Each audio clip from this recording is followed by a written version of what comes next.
Merci, frère Neville. Il paraît que le trio Neville est l'un des meilleurs trios du pays. Bien sûr, c'est exact. C'est exact. Et combien ont entendu l'émission d'hier? Je suis un vieux prédicateur, j'ai plus de 20 ans d'expérience, et j'ai entendu beaucoup de prédications. Mais je crois que l'une des prédications les plus de circonstances que j'ai entendues par rapport au jour où nous vivons, je l'ai entendue hier, de la bouche de notre pasteur, frère Neville. Ceux d'entre vous qui ont manqué ça, vous avez manqué un grand trésor. C'était quelque chose qui me tenait beaucoup à cœur. Et pendant que mon épouse faisait la vaisselle, Junie, je l'aidais. Alors, il n'y a pas de mal à ça. Dolores te l'a fait faire aussi alors. Pendant que je l'aidais à faire la vaisselle, nous n'avons pas pu nous empêcher de nous arrêter tous les deux, simplement pour constater tous les deux combien le Seigneur utilisait notre frère. Et au cours de ce message d'hier à la radio, s'il m'a jamais été donné d'entendre un chef-d'œuvre extraordinaire, celui-là en était bien un. Et j'étais si content de savoir que celui que le Seigneur utilisait pour apporter ce message, j'étais associé avec lui dans l'œuvre du Seigneur. Alors, et le quatuor ou le trio, hier, ils ont été absolument formidables. Et ils le sont toujours. Et notre pasteur aussi. Et nous apprécions ça de tout notre cœur. Nous prions Dieu de continuer à être avec notre frère et à lui accorder ces messages puissants, à la fois dans les chants et dans la parole, alors que le temps poursuivra sa marche. Et maintenant, là, à cause de vos prières, de ce que vous avez prié pour nous pendant que nous étions sur le champ de travail, le Seigneur a béni abondamment, d'une façon glorieuse. Et nous sommes très heureux de vous l'annoncer, que notre Sauveur a fait beaucoup de choses pendant les réunions. Il a sauvé des âmes et la foi des gens a rempli la condition requise pour recevoir la puissance de guérison de Dieu. Et ils ont été guéris. Et maintenant que nous avons encore avancé d'un cran, maintenant nous repartons encore. Nous nous lançons de nouveau sur le champ de mission cette semaine à Lima, dans l'Ohio, chez les baptistes. Et certainement que nous tenons à vos prières pour la série de réunions de cette semaine à Lima. Ensuite, après celle-là, nous reviendrons pour aller à Evansville, dans l'Indiana, pour une seule soirée. Et c'est celle du 3 février, chez les hommes d'affaires chrétiens. Ils ont mis sur pied un nouveau chapitre et je dois y prêcher le matin. Et puis, le soir, s'il ne neige pas ou qu'il ne fait pas mauvais et que je puisse rentrer, eh bien, je dois rester pour la réunion du soir. Sinon, je serai ici au tabernacle ce soir-là, si le Seigneur le veut, le 3 février. Ensuite, du 10 au 17, ce sera à Minneapolis. Et le 16, le matin du 16, ce sera le petit déjeuner des hommes d'affaires chrétiens. Alors, nous prévoyons passer des moments bénis à ce petit déjeuner et aussi aux réunions. Nous revenons ensuite pour aller à Shreveport et après à Phoenix, en Arizona, au Madison Square Garden. Et là, ce sera avec la collaboration entière de tous les ministres de l'association de la vallée de Maricopa, au beau grand Madison Square Garden, à Phoenix, là-bas, que nous aurons les réunions. Et puis, de là, nous irons dans la vallée de San Fernando, chez frère Espinoza, avec tous les Mexicains. Et de là, nous nous rendrons à un lac, le nom m'échappe, le lac Clear, pour 3 soirs là-bas. Après quoi, nous continuerons à Oakland, à la belle grande salle municipale, qui contient presque 10 000 places assises. Et c'est l'association pastorale de Twin City qui parrainera la série de réunions. Nous remercions Dieu pour ça, et nous prions qu'il réponde abondamment sa bénédiction sur nous. Une note de mon secrétaire, un instant. Vous voyez, il faut que je la mette à une certaine distance de moi. Très bien, oui, c'est quelqu'un qui veut me voir après la réunion. Des frères dans le ministère qui sont ici, les frères Martin. Très bien, frère, nous nous verrons tout de suite après la réunion dans le bureau des diacres.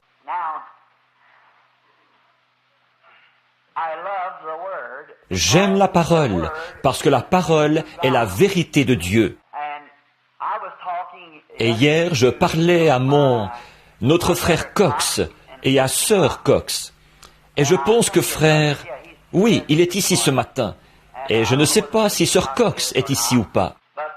Toujours est-il que nous discutions de choses en rapport avec la vie chrétienne, comme le font généralement les chrétiens quand ils se rencontrent. Et au cours de cette discussion, il a été question de ceux qui parlent contre d'autres concitoyens du royaume. En effet, c'est ce que nous entendons parfois à la radio. On démolit carrément l'autre, et on nomme les gens, et on dit d'eux qu'ils ne sont pas chrétiens, et tout. Ça, c'est tout simplement enfantin. Voilà tout. Ce sont des enfants, simplement. Nous devrions être des adultes, c'est vrai. Et donc, des adultes, ça ne parle pas comme ça. Mais nous parlions, et frère Cox et moi, et j'ai dit, eh bien moi, j'ai pris la ferme décision dans mon cœur de prêcher contre le péché. Seulement contre le péché. Je le dénonce, et c'est tout. Quant à savoir à qui c'est destiné, c'est Dieu qui peut diriger cela où ça doit aller. Il y avait un petit garçon, une fois, dans le sud, dont on racontait qu'il s'était agenouillé au milieu d'un rang qu'il venait de labourer. Et un membre du clergé qui passait par là a entendu ce petit garçon qui récitait l'alphabet. A, B, C, D, et ainsi de suite. Et comme il était à genoux, le membre du clergé était fort troublé. Donc, il a entendu ce petit garçon réciter l'alphabet et dire ensuite « Amen ». Et comme il se relevait, eh bien, le membre du clergé lui a parlé.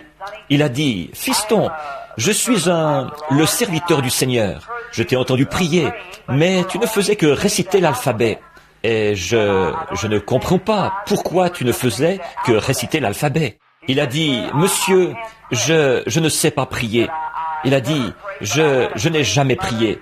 Mais ma mère et mon père qui sont déjà partis au ciel, eux, ils priaient. » Et il a dit « Maman, elle est morte quand j'étais tout petit garçon. Mais je me rappelle l'avoir entendue. Quand elle avait des problèmes, elle s'adressait au Seigneur. Elle priait.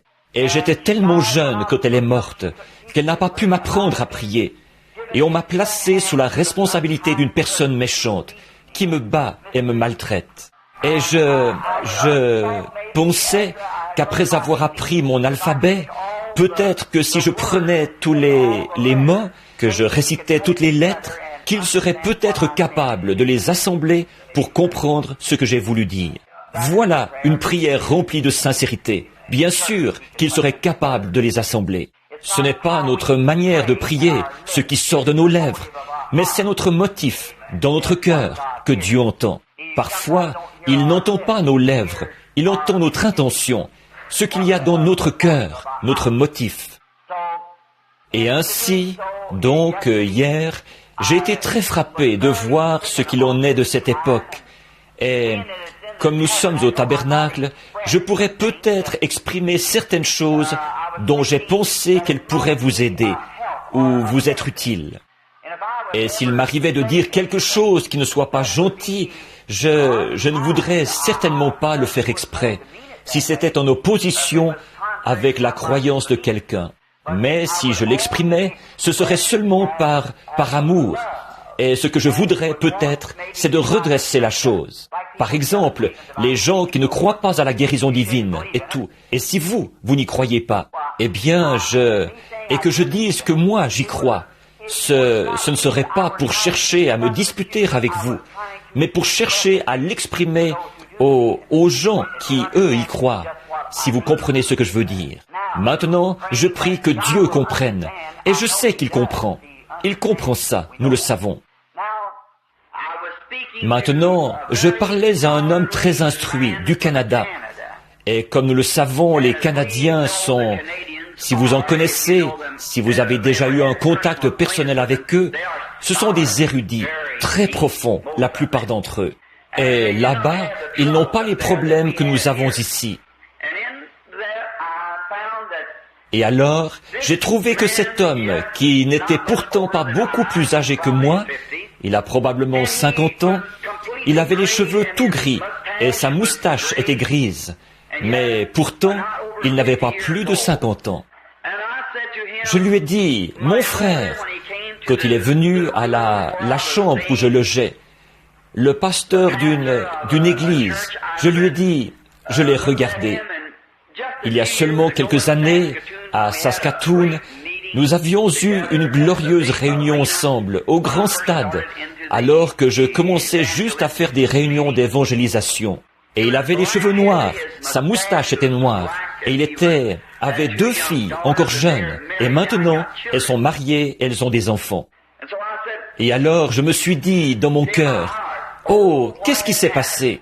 Il a dit, « Frère Branham, il y a environ 2 ans, j'avais un peu pensé que le Seigneur m'appelait à aller aux États-Unis pour y travailler. » Il a dit, « Je suis allé sur la côte ouest et j'ai collaboré à une certaine émission qui est diffusée à l'échelle nationale. » Et il a dit, « Quand j'ai vu la malhonnêteté, qu'ils utilisaient tellement mal l'argent qui leur était envoyé, il a dit, « Je ne pouvais tout simplement pas, comme chrétien, rester là plus longtemps. Je suis parti. » Et j'ai collaboré à une autre. Et il a dit, c'était tomber d'un mal dans un pire. Et il a dit, alors j'ai tout simplement continué. Et j'ai découvert tant de choses. Et il a dit, de voir la faiblesse de la chair américaine. J'ai dit, frère, c'est vrai, nous n'avons pas de classe moyenne ici, pour ainsi dire. Nous avons soit les gens qui sont très froids, très formalistes et indifférents, ou ceux qui sont fanatiques à l'extrême. Et nous n'avons pas de terrain entre les deux. J'ai dit, c'est dommage. Il a dit, ensuite je suis venu ici. Et il a dit, frère Branham, dès que je suis arrivé et que j'ai apporté mon premier message, j'ai vu que tout ce qu'on faisait, c'était de taper sur le piano et de renverser les chaises. Et il a dit, alors j'ai commencé à me poser des questions. Il a dit, et au milieu de tout ça, j'ai essayé de prêcher l'évangile avec la parole, simplement. Et à ce moment-là, il a dit, quelque chose s'est passé. Et au bout d'un moment, le Seigneur m'a permis de me frayer un passage jusqu'à l'onction. Et il a amené, le Saint-Esprit est venu parmi nous dans l'amour. Et la paix de Dieu a commencé à envahir le bâtiment. Et il a dit, alors j'ai dit, maintenant le Saint-Esprit est ici. Nous allons maintenant adorer le Seigneur et concentrer nos vies sur Dieu. Il a dit, et là, un petit jeune homme qui n'avait pas assez de sagesse, ou tout juste assez pour rentrer par la porte, arrive à la chaire en courant. Il disait, « Amen, prédicateur, c'est exact, regardez, l'huile a coulé de mes mains toute la matinée. Alléluia, que les gens s'avancent, et je vais prendre de cette huile d'onction pour la guérison. » Il a dit, « Frère Branham, je lui ai dit, fiston, trouve-toi un siège et assieds-toi. » Et il a dit, « Savez-vous ce qui est arrivé? L'ancien qui présidait la réunion m'a dit, « Vous, trouvez-vous un siège et asseyez-vous. » Il a dit, « Comment arriverons-nous jamais à... Comment pouvez-vous, comment des prédicateurs qui essaient de garder leur position entre les deux côtés fanatiques, peuvent-ils faire le contrepoids? » J'ai dit, « C'est seulement la grâce de Dieu. » Oh, quelle position! Et cet homme a fondu en larmes, les mains sur son visage. Il en a tant versé. Mon épouse et moi étions là, que les larmes tombaient sur sa jambe de pantalon. Il a dit, « Frère Branham, je rentre à Saskatoon pour sortir de ce tas de mauvais esprits. »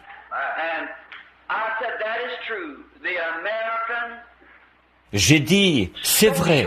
Les groupes intellectuels de la haute société américaine, maintenant, ils sont tellement contre l'autre groupe. Et l'autre groupe s'est précipité dans le fantastique, au point que le véritable évangile, on a peine à trouver un endroit où on peut l'aborder, et où il aurait la prééminence. Mais, en partant de la maison, je parlais à frère Cox en chemin. Il n'est au courant de rien. Il est assis là. En chemin, je disais, « Seigneur, comme c'est vrai, et comme ça a été difficile d'essayer d'apporter le véritable évangile aux gens, en tirant sur les deux côtés, tout en essayant de rester au milieu du chemin. Et nous avons lutté pour ça depuis l'heure où la pierre angulaire a été posée. Voyez, maintenant, j'ai dit, et ces Américains ici, qu'est-ce qui va leur arriver? Et c'est comme si quelque chose m'avait parlé simplement et avait dit, toi, qu'est-ce que tu fais? Que t'importe? Toi, suis-moi. Et alors la vision m'est revenue à l'esprit, le jour où j'ai posé la pierre angulaire. En revenant chez nous, je citais cela à mon épouse. Combien se rappelle la vision qu'il y a eu le matin de la pierre angulaire? Elle est là, dans la pierre angulaire en ce moment. Il y a 23 ans de ça, je pense. Et j'étais juste de l'autre côté de la rue ici. Je venais de me réveiller un matin vers 7 heures. C'était en juin, quand la pierre angulaire a été posée, je crois, ou en juillet. Et ce matin-là, je regardais dehors, vers le soleil levant, l'est. Je louais le Seigneur parce que c'était le moment où le tabernacle où la pierre angulaire allait être posée. Monsieur Markham et les autres étaient venus, et un grand nombre de personnes avaient creusé les fondations et tout le reste. Et je devais poser la pierre angulaire. Nous avons les photos de ça et tout. Et chacun devait mettre un petit souvenir dans la pierre angulaire. Et même les catholiques, en passant, ils laissaient tomber ce qu'ils avaient, leur petit chapelet et tout, dans la pierre angulaire. Toujours est-il que ce matin-là, le Saint-Esprit m'a dit, pendant que j'étais étendu là, à cette époque-là, je n'appelais pas ça une vision. Je disais simplement que c'était une transe. Alors, j'ai eu une vision qui m'a parlé. Il m'a été dit que mon travail se ferait entre les deux branches des pentecôtistes, les trinitaires et les unitaires. Il y avait un espace vide à remplir de chacun des côtés. Je ne les ai pas mélangés. J'ai simplement cassé une branche de chaque arbre et je les ai plantés. Et les grands arbres se sont élevés dans le ciel. Ils poussaient rapidement et leurs fruits tombaient par terre. Ils étaient délicieux. J'en mangeais. Et la croix, qui se trouvait juste devant moi, était recouverte de fruits. Et alors, quand je suis arrivé là, le Saint-Esprit est descendu. Du haut des arbres, il a dit, dans une secousse et un mugissement, il a dit, fais l'œuvre d'un évangéliste. Il a dit, quand tu reviendras à toi, lis 2 Timothée 4. Il a dit, fais l'œuvre d'un évangéliste. Ceci n'est pas ton tabernacle. Alors j'ai dit, où?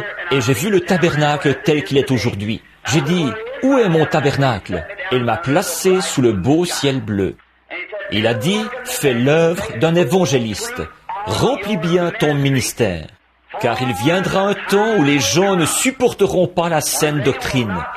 Mais, ayant la démangeaison d'entendre des choses agréables, ils se donneront tous une foule de docteurs, et ils se feront détourner de la vérité et seront attirés dans des fables. N'est-ce pas ce qui s'est passé, mot à mot? Voilà pourquoi je me suis efforcé de m'en tenir strictement à la parole. Et c'est mon sujet de ce soir, sur la parole. Maintenant, ce matin, par la grâce de Dieu, je désire aborder un autre sujet. Mais avant de l'aborder, pendant que vous prenez Ézéchiel au chapitre 6, j'aimerais dire ceci en guise d'introduction. Partout, j'ai essayé très fort de tenir la parole dans sa droite ligne. Alors priez pour moi, que je sois toujours fidèle à la parole.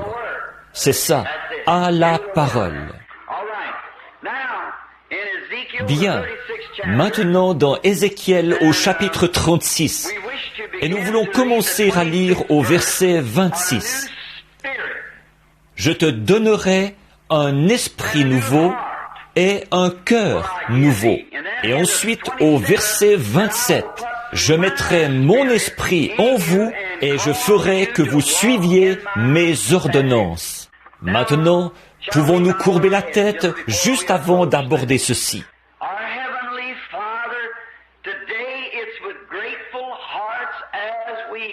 Notre Père Céleste, aujourd'hui, c'est avec des cœurs reconnaissants que nous abordons, dans le silence et dans le respect, ce moment sacré.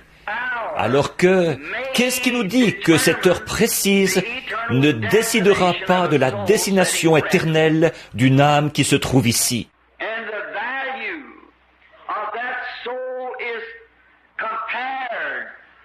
Et la valeur de cette âme est comparable à bien des milliers de mondes. Aussi nous te prions, Père, de nous permettre d'aborder ceci respectueusement, solennellement et avec une attitude de prière.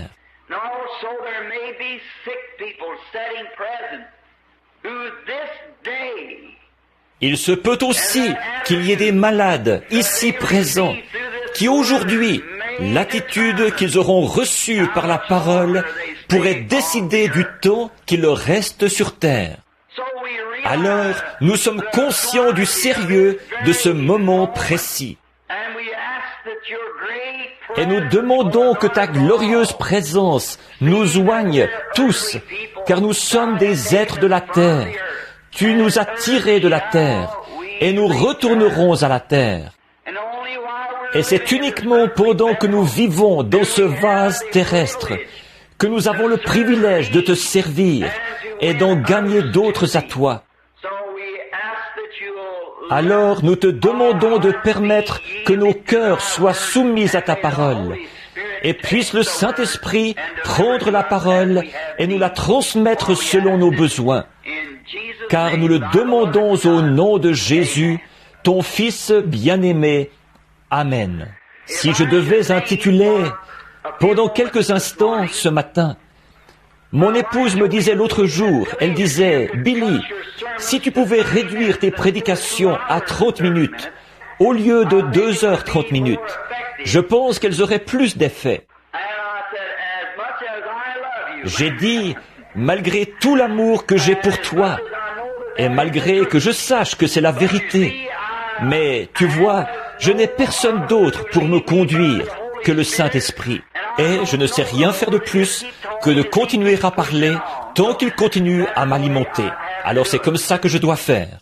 Et même quand je m'arrête, quand il bénit et quand il ne bénit pas, alors je suis bien malheureux, et mon auditoire aussi. Et c'est pareil pour tout ministre qui parle par inspiration. Mais si mon sujet de ce matin, si je devais l'intituler, ce serait « L'imitation du christianisme ». Imiter le christianisme. Dans les Écritures, ici, ce qui est la parole de Dieu, nous lisons ici que le prophète, qui avait parlé d'un jour nouveau, or Ézéchiel prophétisait ou prédisait ce qui allait arriver dans un âge à venir, et non dans son âge. Mais un prophète, c'est un voyant, et il est comparé dans la Bible à l'aigle, qui monte très haut dans les airs. Et plus on monte haut, plus on peut voir loin. Donc l'aigle s'élève dans les airs, beaucoup plus haut que tous les autres oiseaux. Il n'y a aucun oiseau qui peut suivre l'aigle. Et il n'y a pas d'œil comme celui de l'aigle. Le faucon ne peut absolument pas rivaliser avec l'aigle. Et le faucon ne pourrait pas supporter l'altitude à laquelle l'aigle peut s'élever. Il mourrait. Il n'a pas la constitution de l'aigle. Bon, le faucon est un oiseau, et les autres oiseaux aussi. Mais l'aigle a été fait ainsi parce qu'il est un oiseau qui s'élève très haut dans les airs. Il peut monter tellement haut qu'il voit des choses que les autres oiseaux ne peuvent pas voir, parce qu'il est plus haut. Et Dieu, quand il a fait l'aigle, il l'a fait dans ce but-là, parce que son nid se trouve plus haut que les autres. Ses petits sont là-haut dans le nid, et ils se nourrissent sur le sol. Alors, pour voir venir l'orage ou les difficultés, l'aigle, s'il veut survivre, il doit monter plus haut pour pouvoir protéger ses petits. Et Dieu compare le prophète à l'aigle. Sa constitution serait comme celle du prophète. Celui-ci est un voyant qui, dans l'esprit, monte au-dessus de l'émotion de l'Église. Il va plus loin que le rythme de la musique. Il va plus loin que le battement des mains. Il va plus loin que la joie qui se manifeste parmi les saints. Il va plus loin que toutes ces choses. Dieu le fait monter dans une sphère où il est tout seul. Tout seul. Alors il lui ouvre les yeux et il le fait regarder autour de lui et voir les choses qui sont à venir.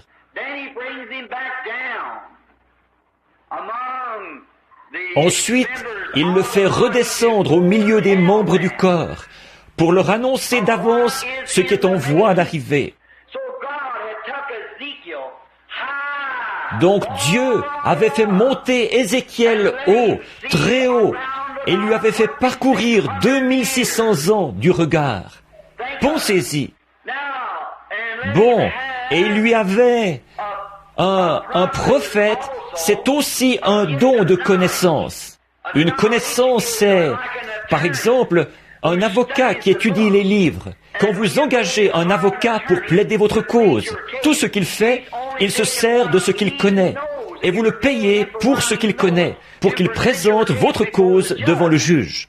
Et maintenant, un don de connaissance dans la Bible, c'est de la prophétie, par laquelle on monte découvrir les choses qui doivent arriver.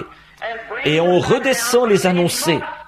Mais ces choses doivent concorder avec la Bible, avec le livre. Si elles ne sont pas dans le livre, alors elles ne sont pas acceptées. Parce que le juge juge d'après le livre. Vous le voyez? Donc ce doit être selon la parole. Et puis, la parole que Dieu a prononcée avant la fondation du monde, ce n'est pas que Dieu parle et dit quelque chose au prophète à ce moment-là. C'est que le prophète saisit ce que Dieu a déjà dit, car la parole était là avant la fondation du monde. Dieu a prononcé la parole, et elle repose là, répartie dans le temps. Alors le prophète monte, et il voit le temps à venir. Donc, il s'agit seulement d'un don de connaissance. Il redescend l'annoncer, et il le met sur papier. Ici, Ézéchiel le prophète monte, et il voit le jour où nous vivons.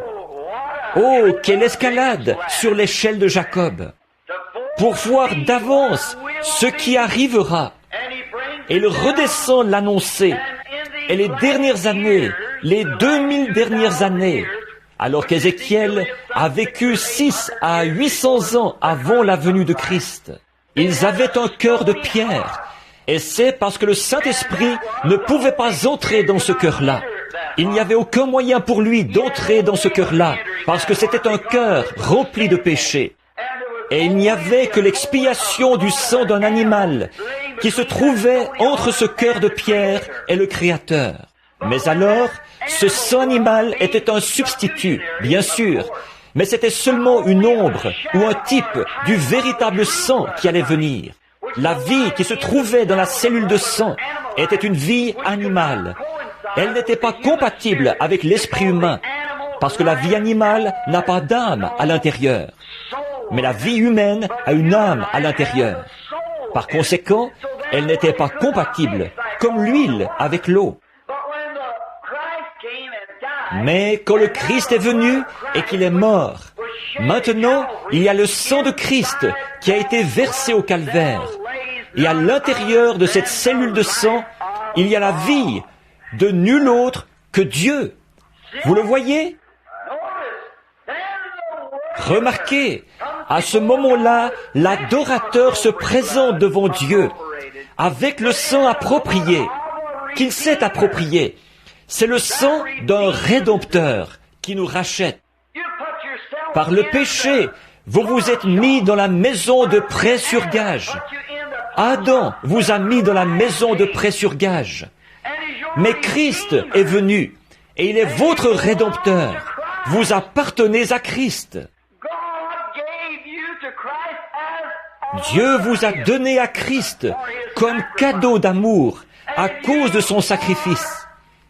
Et vous êtes amenés à Christ par le Saint-Esprit qui vous a attiré par le sang du Seigneur Jésus. Et vous lui avez été offert en cadeau.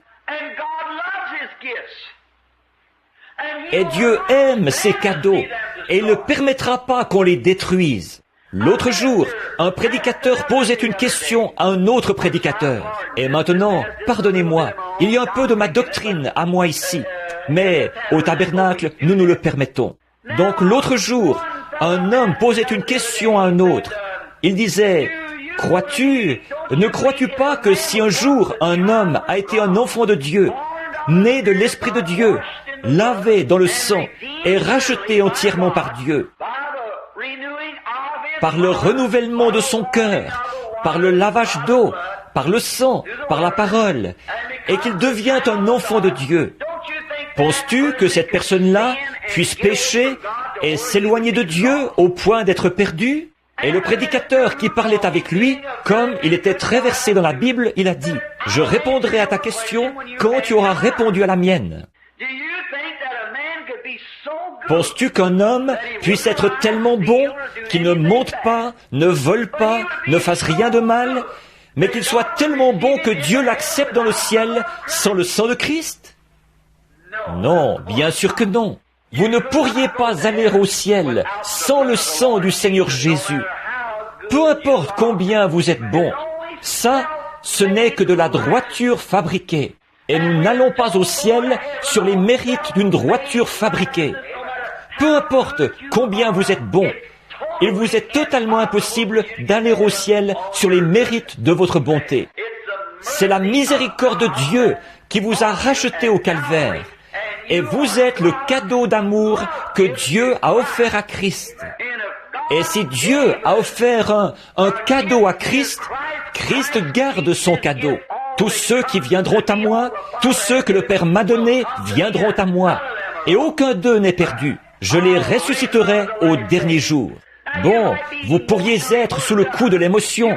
Vous pourriez avoir de l'huile sur les mains, parler en langue ou danser dans l'esprit, ou bien adhérer à l'église, ou vous adonner au fantastique qui est à l'ordre du jour, et être perdu, certainement, c'est vrai. Mais si vous êtes le cadeau d'amour que Dieu a offert à Christ, vous êtes en sécurité. Or, votre vie montrera ce que vous êtes. C'est à leurs fruits que vous les reconnaîtrez. Si vous essayez de vous forcer à être doux, humble et tout, alors vous êtes encore en dehors du royaume. Ce n'est pas, à ce moment-là, c'est votre œuvre à vous. Et c'est là que l'Église, que les gens qui se disent l'Église, ont échoué si lamentablement. En effet, à cause de leurs œuvres personnelles, ils estiment qu'ils méritent la bonté et la grâce de Dieu, par ce qu'ils font et par leur manière de vivre. Mais ça n'a absolument rien à y voir. C'est un cadeau de Dieu. Votre propre conscience, pour fuir l'enfer, chercherait à vous faire, ou plutôt vous, en voulant fuir l'enfer, vous chercheriez à mener une bonne vie et à faire ce qui est bien. Un bon citoyen ferait ça, sans être nécessairement chrétien. J'ai vu bien des hommes qui allaient jusqu'à renier le nom du Seigneur Jésus. Et c'étaient des gens très bien, humainement parlant. Regardez Ésaü, qui était un homme bien meilleur que Jacob, mais il n'avait pas la conception de savoir qu'il avait vendu son droit d'aînesse. En effet, il l'a méprisé. Aussi, il a été rejeté devant Dieu. Pourtant, il était bien plus gentleman, bon voisin et homme attaché aux œuvres que Jacob. Jacob, son nom même veut dire supplantateur. Vous savez ce qu'est un supplantateur? C'est un trompeur. Alors mais Ésaü, lui, était un gentleman, à tous les points de vue. Par contre, Jacob avait les yeux fixés sur ce droit d'aînesse. Et on avait beau le traiter de tous les noms. Si je peux parler ainsi, pardonnez-moi l'expression, on avait beau le traiter d'exalté, de fanatique, ou de tout ce qu'on voulait, mais lui, il respectait ce droit d'aînesse. C'était sa seule motivation.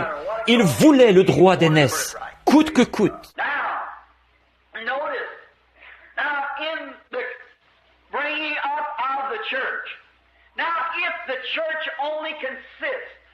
Maintenant, remarquez là, pour ce qui est de l'Église.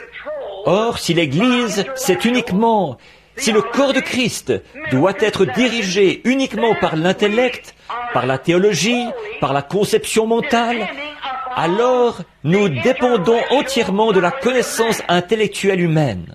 Permettez-moi d'éclaircir ça. Si l'Église repose uniquement sur l'intellect, ou sur la façon dont l'homme peut organiser l'Église, construire de grands bâtiments, y mettre des sièges rembourrés et un orgue à tuyaux de milliers de dollars, et sur la capacité qu'a cet homme de prêcher son message de manière à amener des gens dans l'Église et à les faire adhérer à l'Église. Et plus on aura de membres sur le registre, mieux ce sera au ciel. Maintenant, je veux que vous saisissiez ceci et ne vous en écartez jamais. Si tout ce dont nous avons besoin, c'est de la conception intellectuelle de l'homme, nous n'avons pas besoin du Saint-Esprit.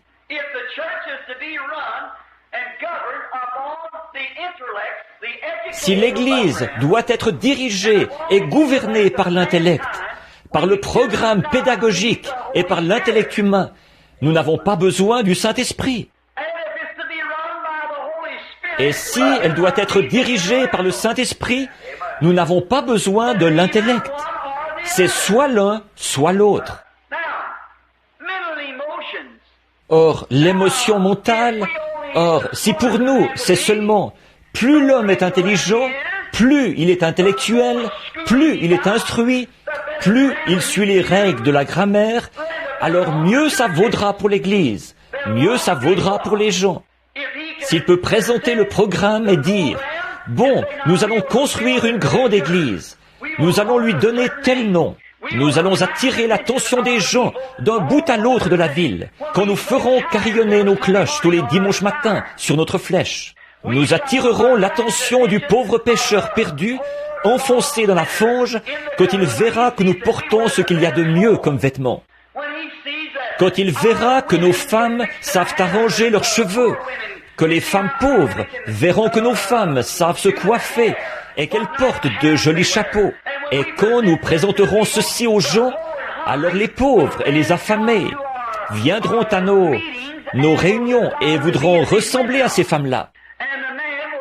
Et les hommes verront les beaux complets que nous portons et notre habillement et combien les voitures que nous avons et ce que nous faisons et que nous avons une bonne position sociale dans la ville avec les Kivani et les autres clubs et tout ce à quoi nous adhérons.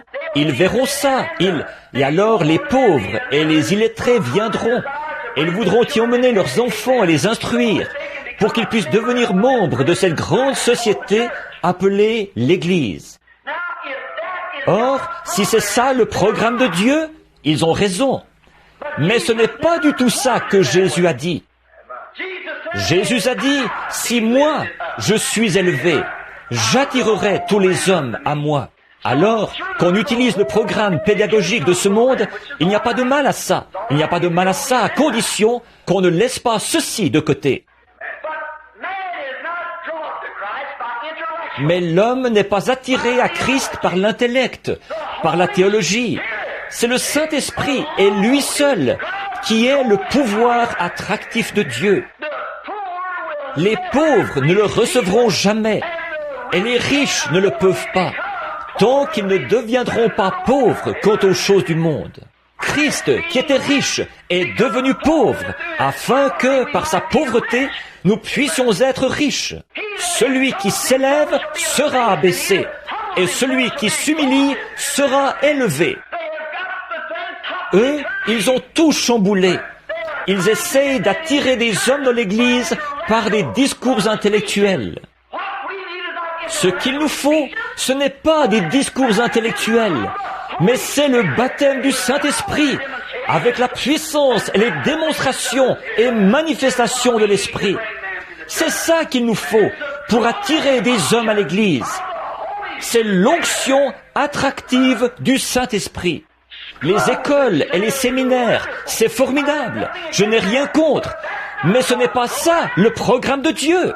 Dieu a choisi les ignorants et les illettrés, des hommes qui ne parlaient pas comme il faut, des hommes qui ne savaient même pas lire leur propre nom. Comme la Bible dit, c'étaient des hommes du peuple, sans instruction, mais ils étaient allés à une bien meilleure école. En effet, quand ils ont guéri l'homme qui était à la porte appelé la Belle, on les a reconnus pour avoir été avec Jésus. La voilà l'école.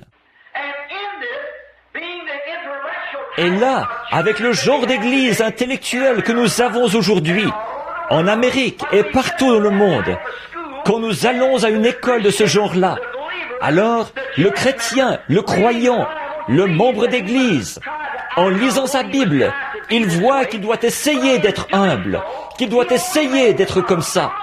Mais en agissant ainsi, il n'en produit qu'une imitation charnelle. Je veux que ça pénètre profondément. Une comparaison charnelle. Il essaie de jouer un rôle, quelque chose qu'il n'est pas vraiment dans son cœur. Dans son cœur, il pense quelque chose. Et il essaie de se montrer autrement. Et la vraie expression pour ça, c'est que ça fait de lui un hypocrite. Jésus a dit, hypocrite, comment pouvez-vous dire de bonnes choses? Car c'est de l'abondance du cœur que la bouche parle. Si ce que vous dites ne concorde pas avec ce que vous avez dans le cœur, que votre cœur pense une chose et que vous en dites une autre, ça fait de vous un hypocrite. Le mot même pharisien veut dire acteur. Ils pratiquaient leur religion comme un rôle, car ils avaient un cœur de pierre. Ils venaient dire, « Bon maître, nous voudrions voir un signe de ta part, pour prouver que tu es bien ce que tu as dit. » Il a dit, « Pourquoi m'appelez-vous bon, alors qu'il n'y a que Dieu qui soit bon ?» Il a dit, « C'est ce que recherche la génération faible et adultère, et il leur sera donné un signe. Comme Jonas fut 3 jours et 3 nuits dans le ventre du grand poisson, de même, le Fils de l'homme sera 3 jours et 3 nuits dans le sein de la terre. » Maintenant, pour essayer d'établir ce nouveau programme, cette nouvelle entente que Dieu a avec l'Église, qui a été introduite à la Pentecôte, pas du tout quelque chose d'intellectuel, mais 120 pêcheurs, faiseurs de tentes, ménagères, sont montés dans la chambre haute et ont attendu jusqu'à ce que la prophétie de Dieu s'accomplisse. Et ils ont reçu le baptême du Saint-Esprit.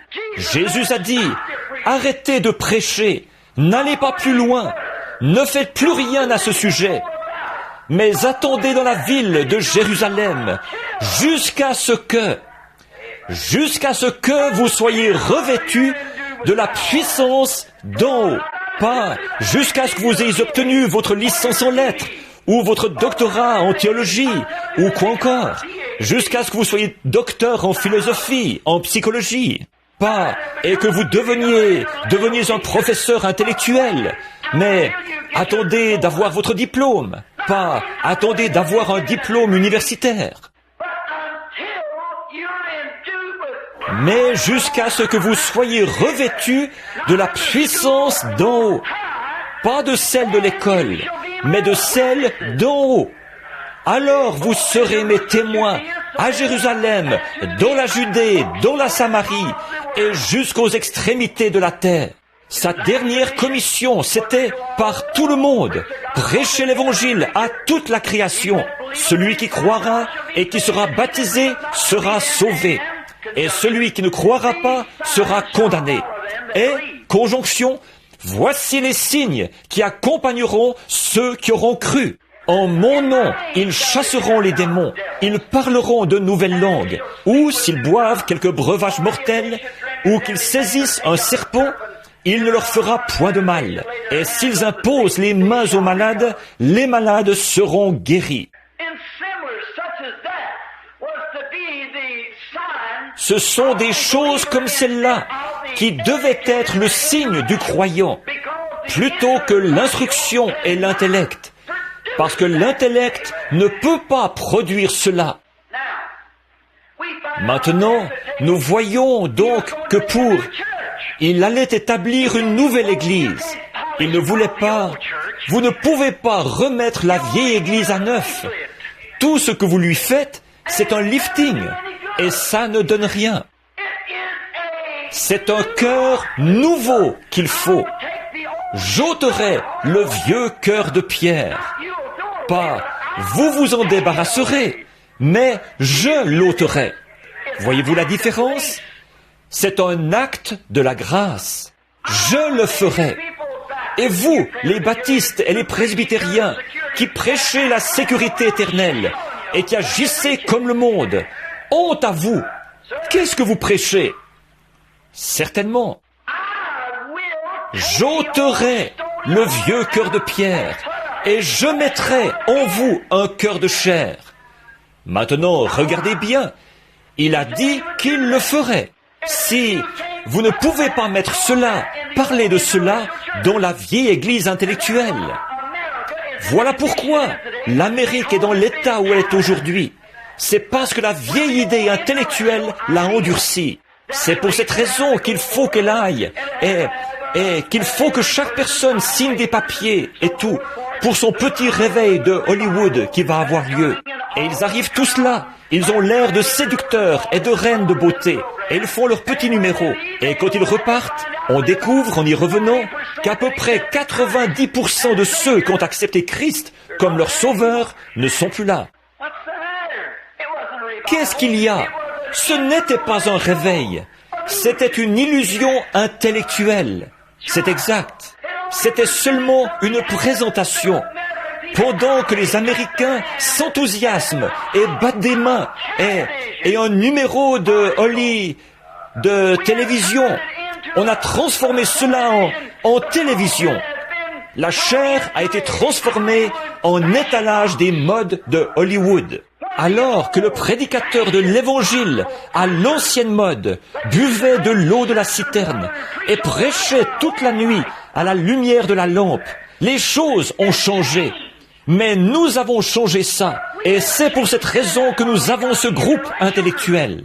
Et comment arriverez-vous jamais, alors que dans chaque foyer, on regarde à la télé Qui aime Lucie et toutes ces autres émissions impies qui passent sur les ondes et à la télévision, et des choses semblables.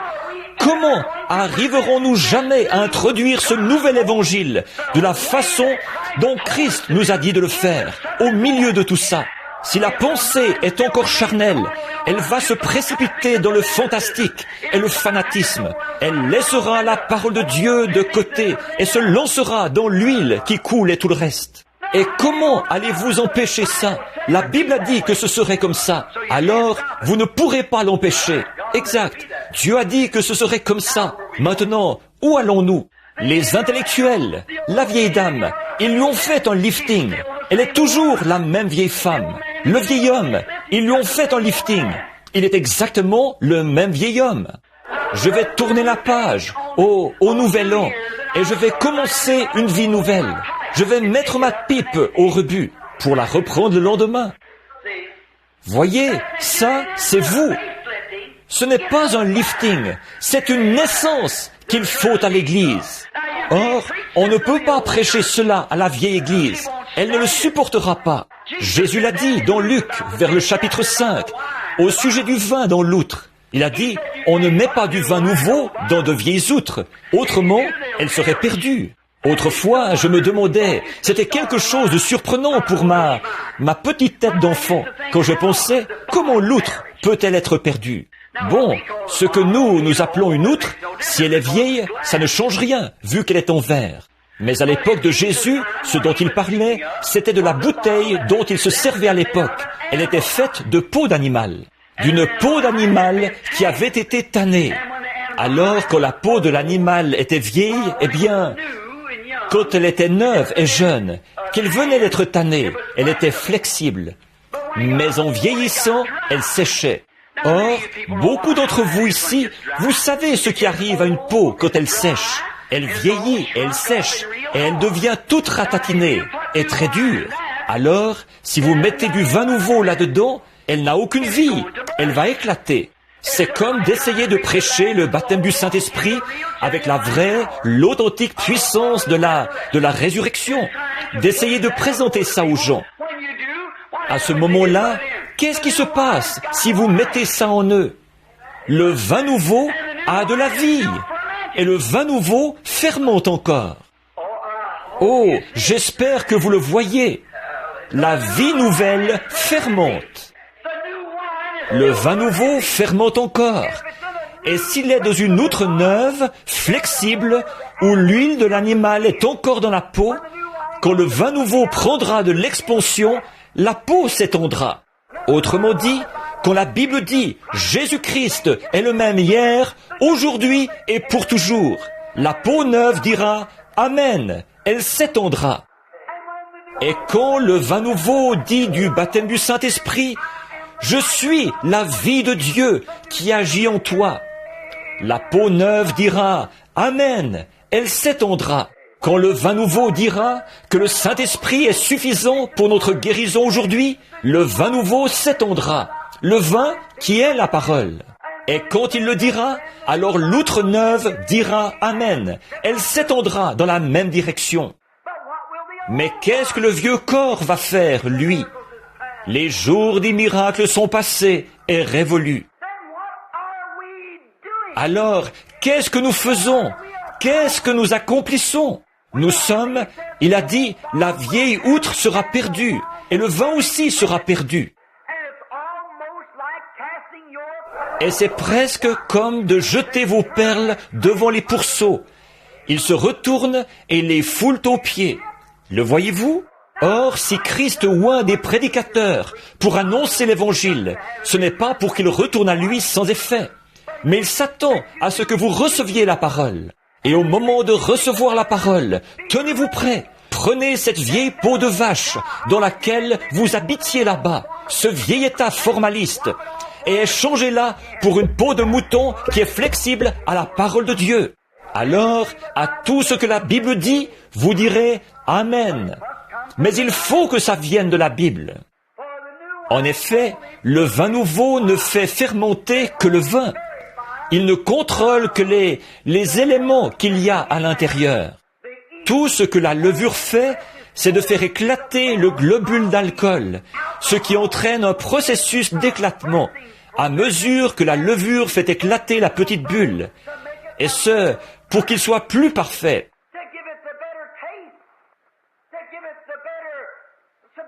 Pour qu'il ait un meilleur goût, pour qu'il ait plus de force, pour qu'il soit plus corsé, pour l'empêcher de surir. Amen. Et le levain de l'élément humain qui est introduit dans le vin nouveau, il cherche à faire éclater la bulle pour faire prendre de la force à l'alcool, qui repousse de l'Église tous les éléments du monde, comme ça, et qui préserve l'Église.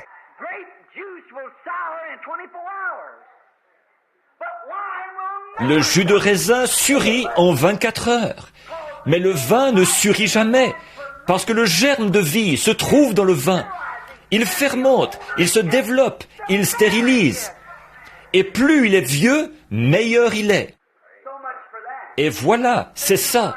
Le vin nouveau, on peut seulement le mettre dans des outres neuves, des outres pentecôtistes. Dieu en a rassemblé 120 dans la chambre haute, après qu'il les a eu huilés par sa parole, qu'il les a eu assouplis et renouvelés, qu'il a fait sortir d'elle toute la vieille orthodoxie, le vieux système. Dieu avait 120 outres dans la chambre haute, avec le goulot bien tendu vers le haut et un entonnoir au-dessus. Et quand la pluie du Saint-Esprit s'est mise à descendre, ces outres ont été tellement vivifiées qu'elles sont sorties en courant, en prêchant l'Évangile. Elles sautaient partout. Et l'une d'elles est montée d'un bond sur une souche. Et elle a dit, c'est ici ce qui, tout de suite un retour à la parole. C'est ici ce qui a été annoncé par le prophète Joël. Dans les derniers jours, dit Dieu, je répandrai de mon esprit, de mon vin nouveau, dans mon corps nouveau. Ils avaient tout un réveil. C'est ça l'ordre établi par Dieu. Voilà 2 de ces outres qui arrivent, toutes débordantes. Et il y avait là un homme qui avait une infirmité. Et cet homme qui avait une infirmité, quand il a touché la main de l'une d'elles, eh bien, son infirmité est partie. Et il en a eu à son tour. Il s'est mis à sauter et à louer Dieu. Et il est entré en courant dans le temple, en criant et en glorifiant Dieu. C'est ça, l'ordre établi par Dieu. Pas un diplôme d'une grande école, mais une expérience vivante, active du Saint-Esprit. Pas du fanatisme, mais le vrai, l'authentique Saint-Esprit en action. Puissiez-vous le voir, c'est ma prière. Maintenant, remarquez l'ordre de l'Écriture. Il est parfait. Dieu a dit, d'abord, j'ôterai le vieux cœur de pierre. Vous ne pouvez rien recevoir. Ensuite, il a dit, je vous donnerai un esprit nouveau. Or, ce n'est pas le Saint-Esprit, ça. La voilà, l'erreur.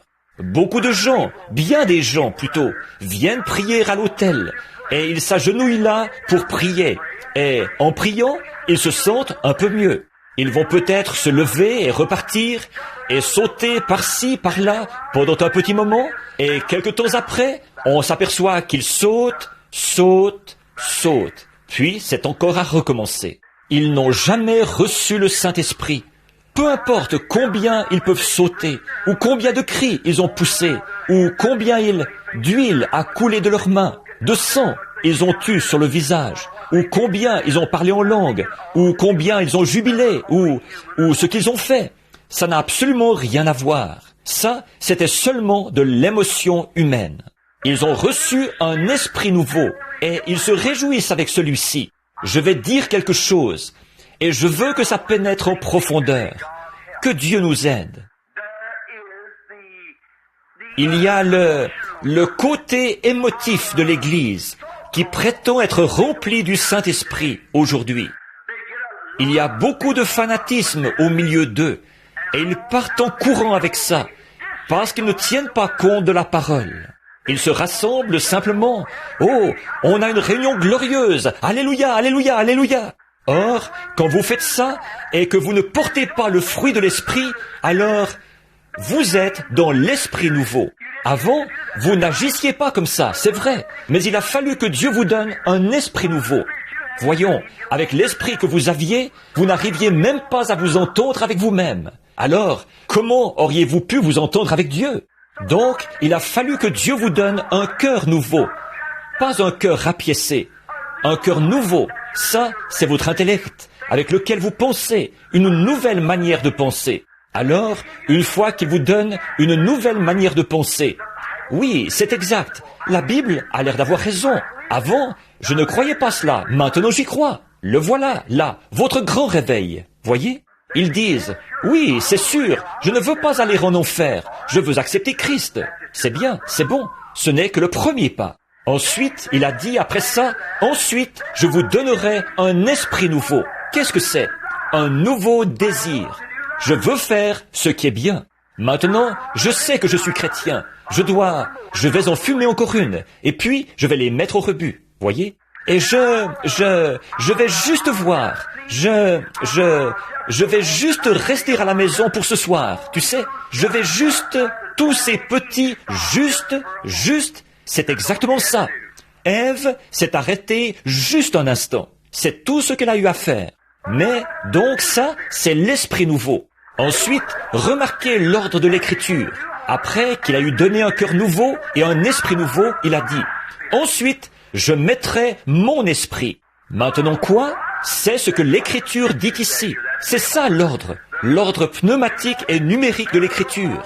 Un cœur nouveau, un esprit nouveau, et ensuite, mon esprit. Ensuite, le Saint-Esprit de Dieu. Le cœur nouveau que Dieu a mis en vous. Il est en plein centre de vous. C'est ce qui vous pousse, d'où proviennent vos émotions. Et l'Esprit nouveau est en plein centre du cœur nouveau. Et l'Esprit de Dieu, le Saint-Esprit, est en plein centre de votre esprit nouveau. Et de là, c'est lui qui contrôle vos émotions. C'est comme le ressort principal d'une montre de marque connue et qui se remonte automatiquement. Vous n'avez pas à le remonter tous les jours. Dieu l'a remonté une fois pour toutes. Et il est situé en plein centre de votre vie nouvelle. Et ce ressort principal, à mesure qu'il se détend et que la montre continue son tic-tac, il contrôle chaque petit élément de cette montre pour qu'elle marque l'heure parfaitement. De même, quand le Saint-Esprit, pas le nouveau diplôme, pas la nouvelle église, pas la nouvelle pensée, pas la nouvelle émotion, pas la nouvelle huile, pas la nouvelle danse, pas la nouvelle lèvre, pas la nouvelle langue, pas le nouveau ceci, pas le nouveau chapeau.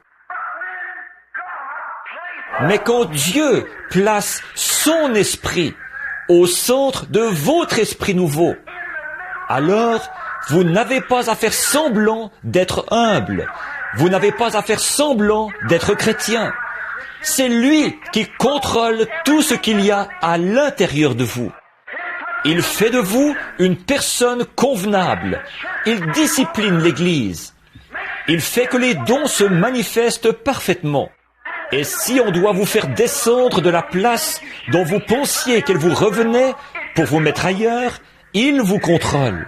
Vous ne prenez pas vos clics et vos claques. Et je ne reviendrai plus jamais. Non, monsieur. On voit par là que le ressort principal n'est pas à l'intérieur. Quand vous vous emportez à la moindre bagatelle, que ça empoisonne votre humeur, s'il se trouve que le pasteur aborde quelque chose qui est dans la parole, et vous, eh bien moi, je ne crois pas ça. Fais attention, vieille peau de vache. Voyez, gare à toi, le nouveau ressort principal n'a pas encore été installé là. Mais il contrôle, il vous fait croire, il vous donne un comportement qui vous rend salé. Et le monde entier a soif d'être comme vous. C'est ça le Saint-Esprit, au centre de votre esprit. C'est le ressort principal. C'est à ce moment-là que ce joug sous lequel vous êtes. Oh, je n'ai vraiment pas envie d'aller à l'église ce soir. Et ce prédicateur, s'il ne prêchait pas si longtemps, j'aimerais l'écouter quelques minutes.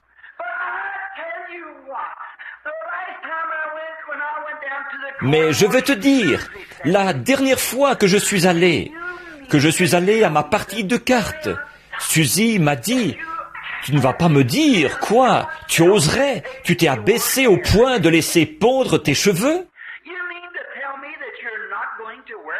Tu ne vas pas me dire que tu ne porteras plus de shorts, Lydie.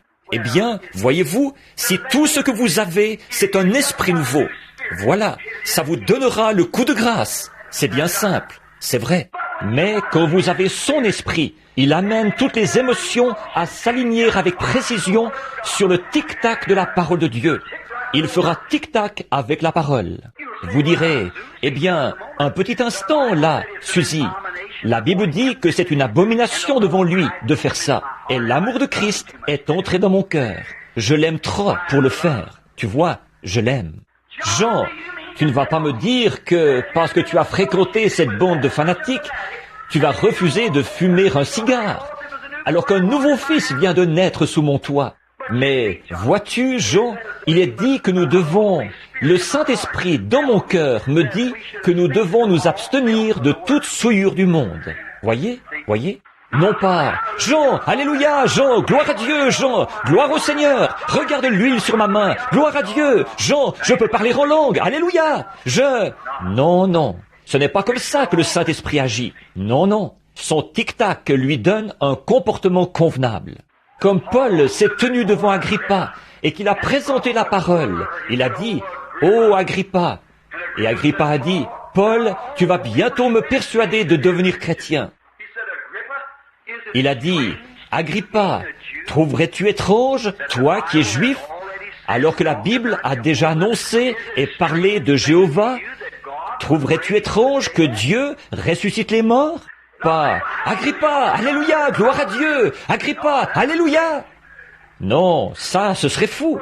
Mais, Agrippa, l'Écriture dit, vous voyez où vous conduit le ressort principal? Dans son tic-tac, il vous ramène là. Vous n'avez pas à vous faire de bile pour ça. Tout fonctionne selon le plan de Dieu. Il vous y ramène par son tic-tac. Ne vous inquiétez pas de ce que vous direz, a dit Jésus. Ce n'est pas vous qui parlerez, c'est votre Père qui demeure en vous. C'est lui qui parlera. Agrippa, toi qui es juif et qui connais toutes les lois de l'Ancien Testament, trouverais-tu étrange, Agrippa, que Dieu ressuscite les morts? Agrippa a dit, Paul, ton trop grand savoir t'a rendu fou. Il a dit, je ne suis pas fou, Agrippa, mais je suis simplement en train de te dire ce que Dieu a fait dans la parole. Voyez?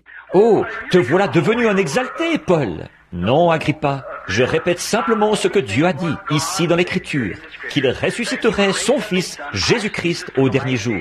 Et maintenant, Agrippa, trouverais-tu étrange que Jéhovah Dieu, qui a ouvert un chemin à travers la mer Rouge, qui a fait les miracles à cette époque-là, est-ce qu'il n'accomplirait pas des miracles aujourd'hui? Il a dit, Paul, tu vas bientôt me persuader de devenir chrétien. Paul a dit, je souhaiterais que tu sois tel que je suis, à l'exception de ces chaînes que j'ai ici aux mains et à la jambe. C'est là que le ressort, au centre de cet esprit nouveau, qui est dans le cœur nouveau, contrôle chaque émotion. Vous voyez ce que je veux dire? Voilà. C'est à ce moment-là que vous avez retiré votre tête du joug de ce monde. Vous dites, je vais aller adhérer, mais, je te le dis, et mettre votre tête sous le joug de Christ. Vous dites que vous êtes sous son joug. Ensuite, vous vous mettez à dire, oh, ça m'irrite les épaules, ça me fait perdre du prestige. Les gens que je fréquentais autrefois passent à côté de moi et disent, oui, la voilà, c'est une exaltée. Le voilà qui passe, tu vois, Jean ne vient plus à la salle de billard. Oh, c'est bien simple, ça. Oh, c'est humiliant pour moi, frère Branham. Non, vous n'avez pas reçu la chose qu'il fallait. Quand ce ressort principal est au centre, qu'il fait tout fonctionner comme il faut, alors le joug est tapissé de plumes. Oh là là, peu importe de quoi le monde peut vous traiter, ça ne... Oh, j'ai rétrogradé parce que, je te le dis, je ne pouvais tout simplement pas supporter qu'on me traite de ceci, cela et autre chose. Eh bien, le ressort principal n'a jamais été placé au centre de son esprit au centre de votre esprit.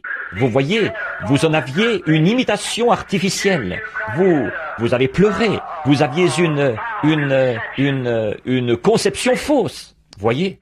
Vous avez seulement accepté le côté émotif, mais vous n'avez jamais reçu le vrai. Vous avez simplement entendu le tic-tac de la montre, vous avez suivi le bruit, et vous êtes parti avec ça. Vous vous êtes mis à faire tic-tac aussi. Mais si c'est le ressort principal qui fait tic-tac, si c'est lui qui contrôle chaque émotion, alors le joug devient doux. Ils auront beau dire, tu sais quoi, la voilà qui passe. Avant, c'était une vraie poupée, mais regarde-la maintenant, ses cheveux tout raides dans le dos, elle ne porte plus de maquillage, elle porte ces espèces de vêtements modestes. Je ne veux pas dire, là, d'avoir l'air de sortir d'une arche, mais je veux dire ceci, que vous devriez vous habiller décemment. Mais avant, elle était mignonne à croquer, on la voyait tendue en short dans la cour, en train de prendre un bain de soleil. Mais elle ne le fait plus. Il s'est passé quelque chose. Le ressort principal est à l'endroit où il devait être. C'est exact. Oh, avant il venait, il était imbattable au billard. Il savait jouer aux cartes, faire une partie de ceci. Et il pouvait rafler tous les jetons ici, et tout. C'était mais il ne le fait plus. Le ressort principal. Oh, c'est un exalté. Mais le joug est doux. Savez-vous ce que vous faites avec? Vous aimez le porter, tout simplement. C'est comme Samson, quand il a emporté la porte d'airain de Gaza, la grande porte d'airain. Il l'a simplement mise sur ses épaules et l'a emportée. C'est vrai. Et quand le joug est tapissé de la joie, de la paix et de la douceur de Christ dans votre cœur, alors vous prenez tous les fardeaux que le monde met sur vous et vous les portez jusqu'à une certaine colline appelée Calvaire. Et là, vous vous agenouillez et vous priez pour cette personne qui vous persécutait. Vous ne faites pas descendre le feu du ciel et vous ne démolissez pas l'Église, mais vous leur procurez la paix. Ô Dieu, sois miséricordieux envers eux. Maintenant, la Bible dit que lorsque l'esprit impur est sorti d'un homme, il va dans des lieux nouveaux et il revient. De même, lorsque le diable, qui autrefois vous avait emmené dans la ruelle, lorsqu'il revient et qu'il trouve sa vieille ruelle toute transformée. Oh là là, Dieu a fait descendre son gros bulldozer. Vous savez ce qu'il a fait? Il a retourné la terre. Il a tout bouleversé. Il a simplement changé l'aspect des choses. Et là, le diable retourne à sa vieille ruelle de boîtes de conserve, où avant, il y avait des boîtes de bière qui traînaient partout, et des cartes sur la table, et des cigarettes partout dans la maison, et des magazines, Love Story et True. Il revient et la trouve balayée, ornée. Alléluia! Dieu a fait descendre son bulldozer et il l'a nettoyée à fond. Voici son bulldozer, frère. Alignez-vous sur ceci. Il la balaye, il la retourne avec son bulldozer. Et il se met à y planter un jardin. Alors, il y trouve une grande maison, moderne, toute neuve, construite sur les lieux. Amen. Le Saint-Esprit s'est installé là. Et le Saint-Esprit a remplacé la boîte de bière. La Bible a remplacé la littérature des temps modernes. L'Esprit de Dieu a remplacé la théologie moderne. La réunion de prière a retrouvé sa place dans le foyer. Quand le Saint-Esprit est entré, toutes les autres choses sont sorties. Et écoutez, mon ami, au commencement, la Bible a dit, regardez, maintenant je veux vous présenter tout notre intellect et tous nos credos de fabrication humaine. En terminant, je veux vous présenter quelque chose.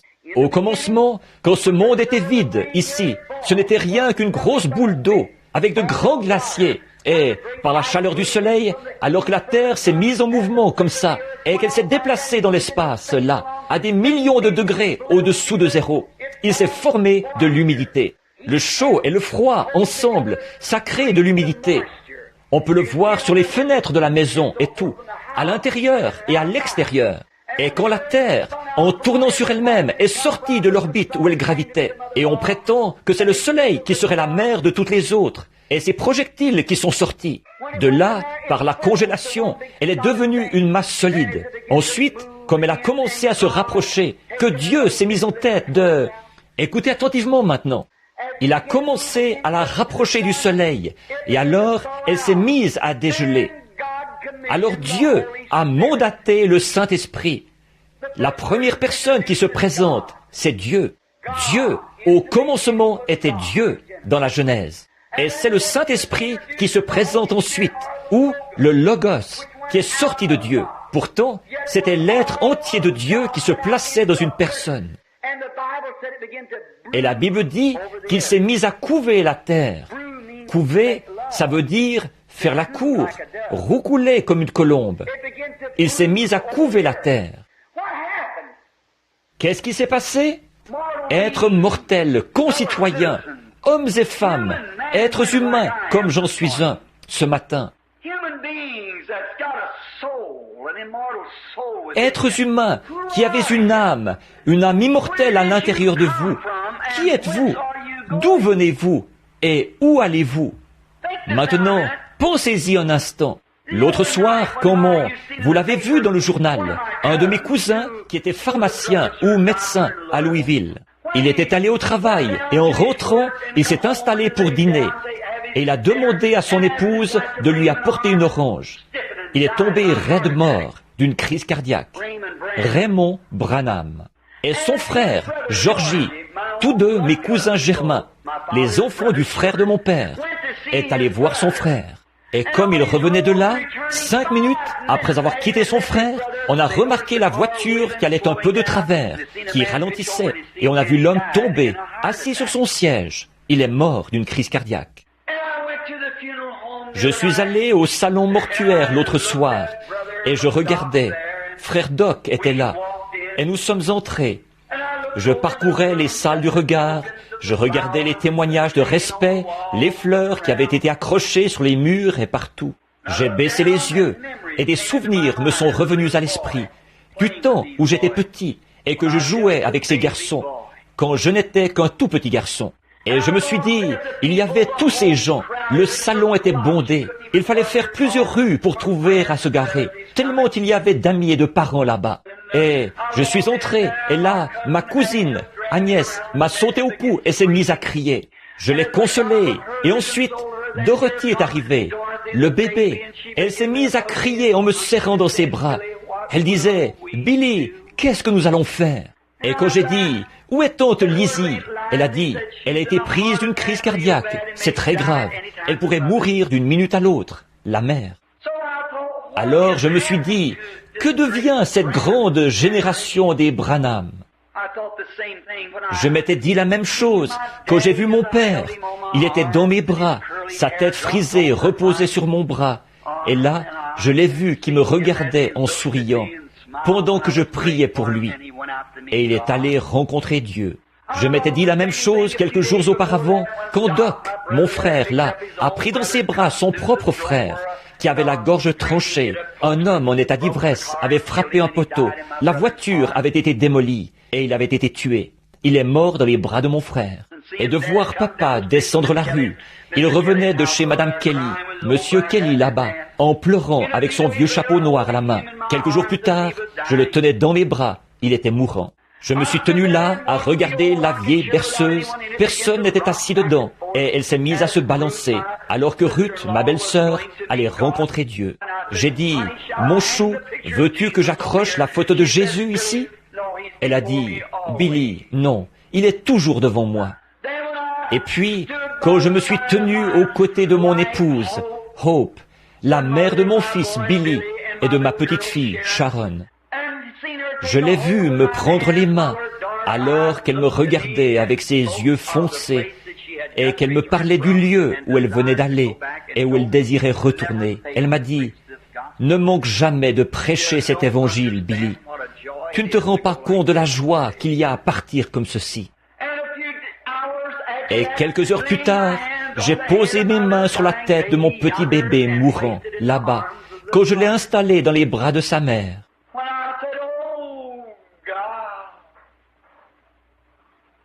J'ai dit, « Ô Dieu, je sais que tu fais monter la sève dans les arbres au printemps pour produire les bourgeons et les fruits, et que tu la caches dans la terre pendant l'hiver. Forcément que tu es Dieu. Et je crois de tout mon cœur que ce garçon, ce phénomène né en Galilée il y a 2000 ans, là, qui allait et venait comme l'avaient annoncé les Écritures, à mon avis, il était le Messie qui avait été promis. Ils auront beau dire ce qu'ils voudront, moi, je le crois. Et je sais qu'il y a quelque chose à l'intérieur de moi qui me montre des choses qui vont arriver, qu'un être surnaturel apparaît et que je vois des choses avant qu'elles arrivent. Et il me prévient de ces choses. Mais là, me voici, sans avoir été prévenu. Je me retrouve devant cet état de choses. Sa mère gît là, morte. Et il y a papa qui gît là-bas. Et maintenant, tu vas me prendre mon petit bébé, me l'arracher, ô Dieu? Est-ce que tu vas faire ça? Reprendre ma petite chérie? Et le drap noir s'est mis à se refermer devant moi. Je savais qu'il l'avait fait. Si le ressort principal n'avait pas été là à ce moment-là. Satan m'a dit, « Maintenant, qu'est-ce que tu en penses? Même ta petite chérie, ton bébé, il va te la prendre, te l'arracher, comme c'est cruel. » Ça, c'était l'esprit nouveau. C'était tout le côté intellectuel. J'étais là, mes os qui battaient ensemble. Je me suis dit, où irai-je? J'irai me saouler. Tu n'as jamais bu de ta vie, mais je le ferai quand même. Il t'a dit de ne pas faire ça, mais je le ferai quand même. Je lui montrerai qui est le patron. J'ai dit, Satan, je ne peux pas. C'est lui le patron. Le ressort principal tenait les commandes. Je suis si heureux qu'il y ait un ressort principal. Quand je marchais sur la route et que Monsieur Isler, ma famille était partie, je voulais marcher jusqu'à... Je ne pouvais pas aller à la tombe. Je marchais simplement sur la route. L'inondation venait tout juste de baisser. Et Monsieur Isler venait sur la route. D'un bond, il est descendu de sa voiture et il a dit, « Billy, je voudrais te poser une question. Je t'ai vu pleurer là-bas, sous la tente. Je t'ai entendu prêcher. Et tu étais tellement enflammé pour le message que tu apportais. Et tu l'apportais aux gens. Maintenant, qu'est-ce qu'il est pour toi à présent? Est-ce que tu l'aimes toujours? Est-ce que tu es encore prêt à dire que tu vas le servir? » J'ai dit, « Monsieur Isler, même s'il m'envoyait en enfer, je l'aimerais quand même. » En effet, quelque chose a été placé ici, à l'intérieur, voyez-vous, qui fait que ce n'est plus moi, mais c'est lui. J'étais convaincu d'une chose, Ils reposaient dans leurs tombes respectives, d'ici à Walnut Ridge. J'étais séparé de ma famille, mon papa, mon frère, mon épouse, mon bébé. Ils retournaient à la poussière de la terre d'où ils avaient été tirés. Mais je suis conscient d'une chose, ils devaient être ici quand le monde a été formé, puisqu'ils ont été tirés de la terre. Ils étaient ici quand la terre a été formée. Nos corps étaient ici avant la formation de la terre, car nous avons été tirés de la terre. Tout ce dont nous sommes faits, c'est de calcium, de potasse, de pétrole, de lumière cosmique, d'atomes. C'est ce qui fait que nous tenons ensemble. D'une manière ou d'une autre, par une pensée supérieure, nous avons été faits ainsi, tels que nous sommes. Ce n'est pas simplement de la potasse, du calcium et du pétrole qui se sont amassés, mais c'est quelque chose qui est entré à l'intérieur et qui a commencé à créer. Et j'ai été fait ainsi.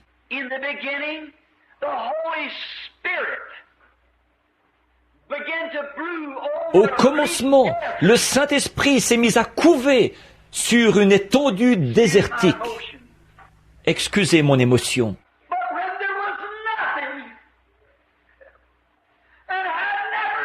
Mais quand il n'y avait rien, et qu'il n'y avait jamais rien eu, mais le Saint-Esprit a été envoyé par Dieu, pas un intellectuel, mais le Saint-Esprit a été envoyé de la présence de Dieu pour exprimer son amour à la terre. Et il a, pour ainsi dire, enveloppé la terre de ses grandes ailes. Et il s'est mis à exprimer son amour, ou à couver, à roucouler autour de la terre. Je vois le calcium et la potasse se fusionner, et un petit lys de Pâques se dresser.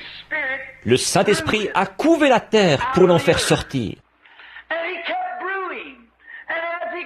Et il a continué à couver, et alors qu'il roucoulait et qu'il couvait, je vois se dresser des arbres, et des oiseaux commencent à s'envoler de la terre.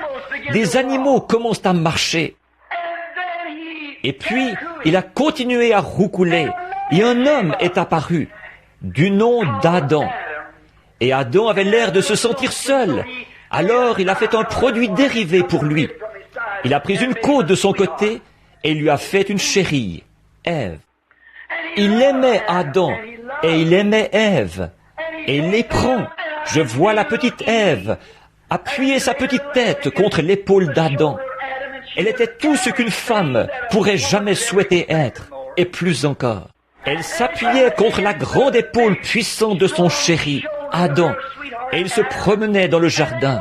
Et alors, il se peut, peut-être que le lion a rugi. Elle ne pouvait pas avoir peur, parce que la peur n'existait pas. Alors il a dit, « Ma chérie, c'est le lion, je vais l'appeler. Léo, le lion, viens. Chita, le tigre, viens et couche-toi ici. » Et il les suivait comme des petits chats. Le vent s'est levé, et les cheveux de la petite Ève se sont mis à voler au vent. Elle a dit, « Oh, ce vent ! Silence, tais-toi. » Et les vents lui obéirent. Il était le Fils de Dieu. Elle était sa chérie. Et c'est comme si je l'entendais dire, « Chérie, tu vois le soleil se coucher? C'est l'heure de parler à papa. » Alors ils sont allés à la cathédrale, au grand arbre, et comme ils s'agenouillaient, tout à coup, une éclatante lumière céleste est descendue, le Logos, le Saint-Esprit qui avait couvé la terre pour les en faire sortir, est descendu, leur Père, Dieu. Et il a dit, « Mes enfants, avez-vous passé une bonne journée? » « Oui, Père. Je suis descendu vous embrasser pour vous souhaiter bonne nuit et vous coucher ce soir. » Il les a embrassés sur les joues et les a couchés. Rien ne pouvait leur faire de mal. Il était là, dans les buissons, avec eux. Le lion, il a couché le lion. Il a couché Chita le tigre. Il les a tous couchés. Et Père était tellement content. Ensuite, le péché, par la connaissance, par l'intellect. J'espère que vous saisissez. par l'intellect, le péché est entré dans le monde pour avoir cherché à trouver plus de lumière, quelque chose qui n'était pas dans la parole de Dieu. Dieu avait dit, le jour où vous en mangerez, ce jour-là, vous mourrez. Mais Ève voulait quelque chose de nouveau.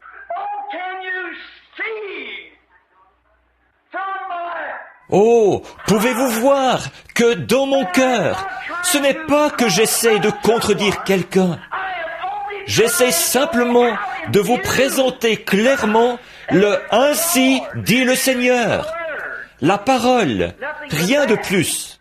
Pas du fantastique et de grandes églises et de l'intellect, mais d'écouter celui qui a couvé la terre pour nous en faire sortir. Le péché est entré.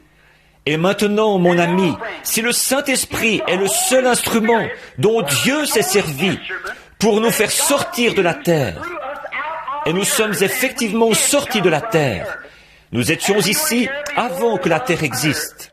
Souvenez-vous, voici un encouragement pour ceux pour qui on va prier.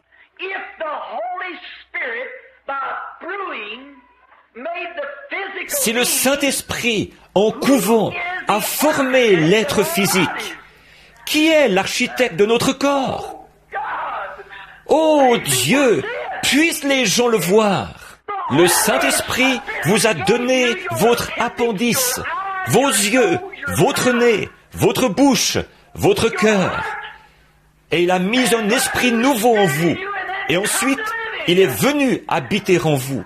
N'acceptez aucunement des choses intellectuelles, des concepts théologiques qui sont contraires à la Bible, mais tenez-vous-en uniquement au « Ainsi dit le Seigneur ».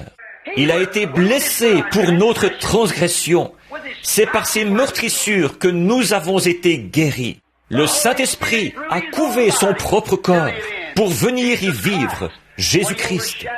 Quand il a couvert Marie de son ombre, et qu'il a créé ou couvé une cellule de sang dans son sein, ce qui a produit le Fils, Jésus-Christ. C'est là que Dieu lui-même a eu sa demeure sur la terre pendant 33 ans et demi.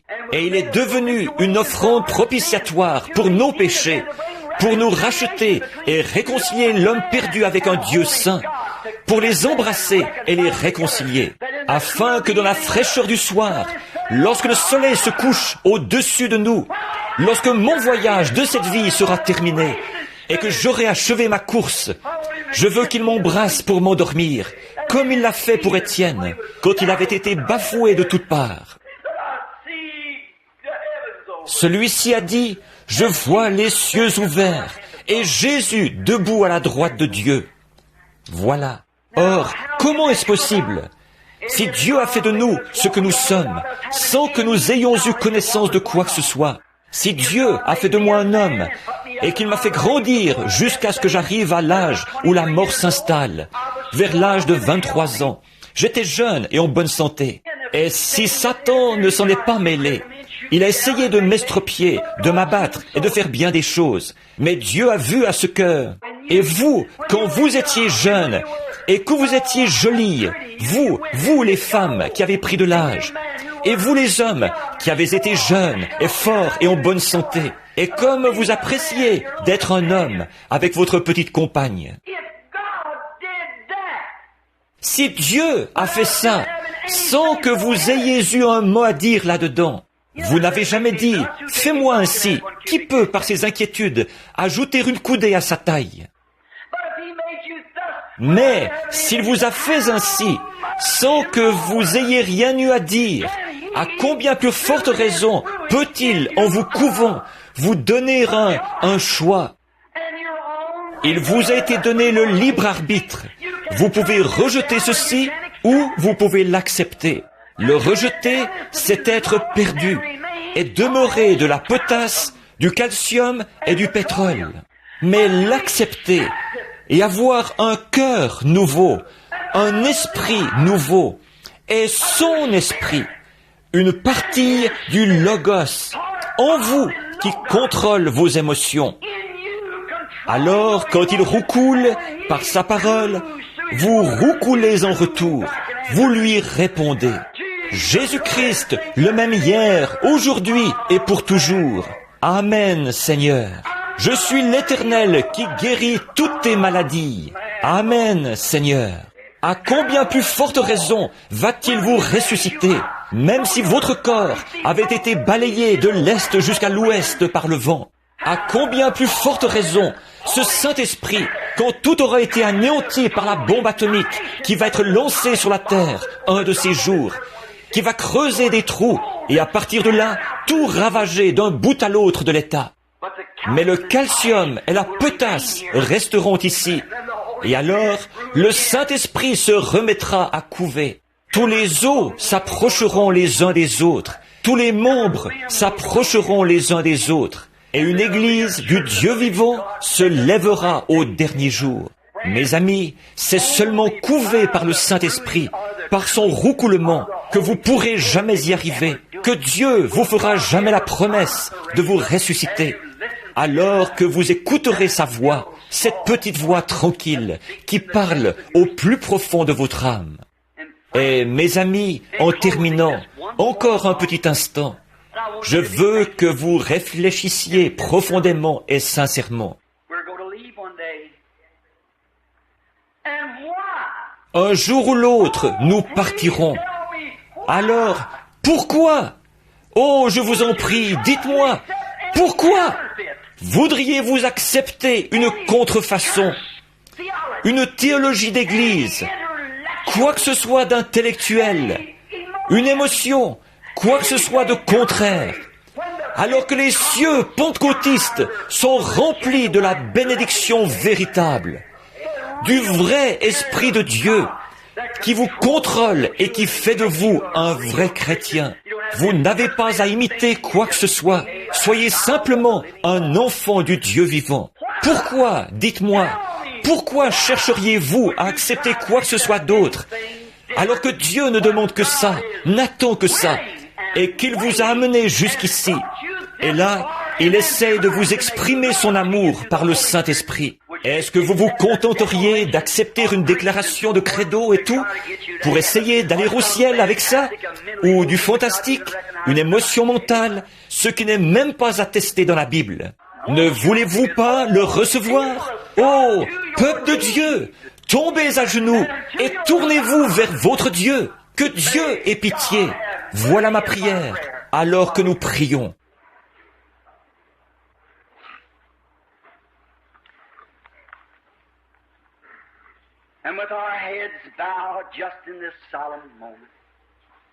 Avec nos têtes inclinées, pendant cet instant solennel, alors qu'en ce moment précis, il se peut qu'il y ait sur vous, sur cette Église, sur bien des gens ici, réfléchissez profondément, que ce ne soit pas une réflexion superficielle.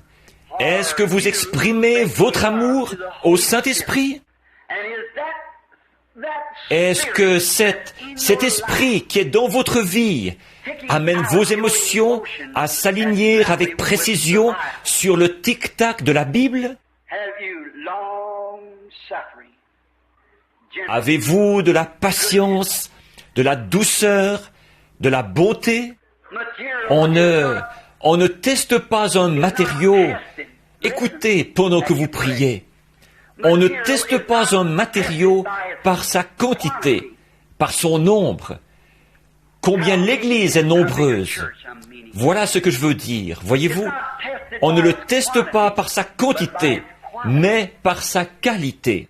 On teste un métal par sa force. De même, on ne teste pas l'Église par la grandeur de l'Église ou par le nombre de ses membres. On la teste par sa force, par la Bible.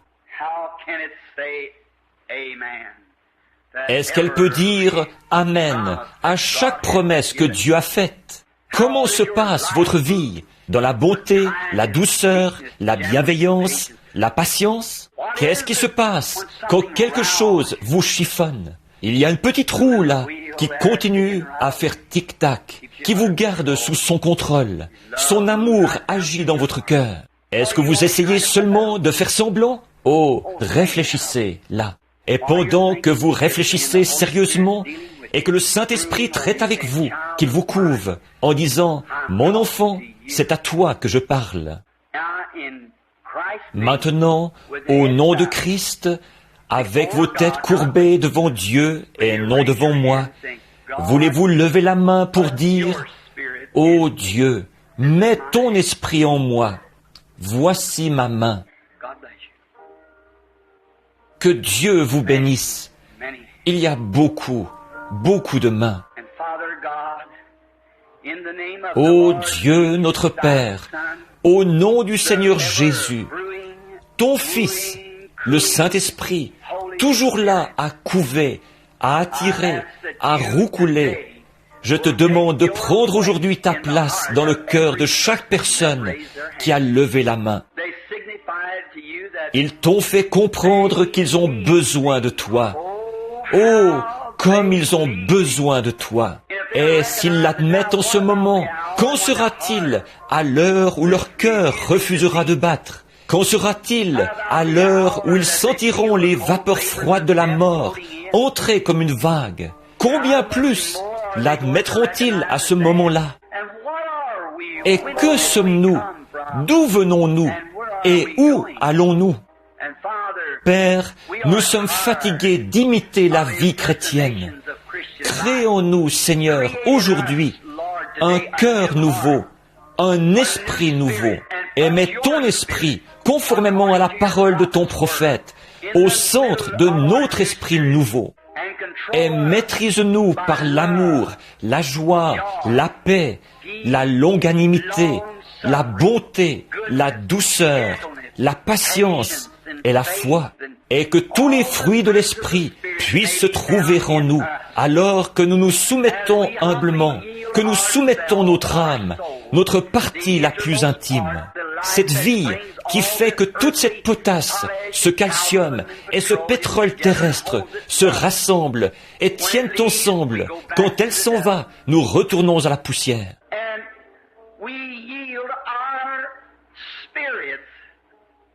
Et nous soumettons nos esprits, nous les soumettons à toi. Créons-nous un esprit bien disposé et que le Saint-Esprit, ton esprit, nous contrôle, qu'il nous conduise et qu'il nous guide alors que nous continuons notre voyage.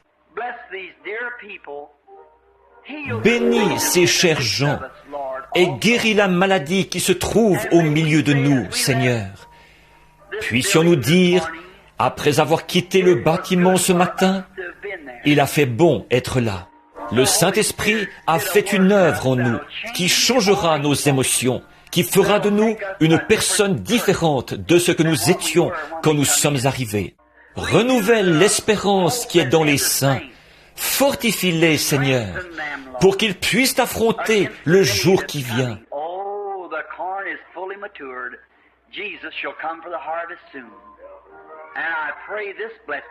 Oh, le maïs est arrivé à pleine maturité. Jésus viendra bientôt pour la moisson.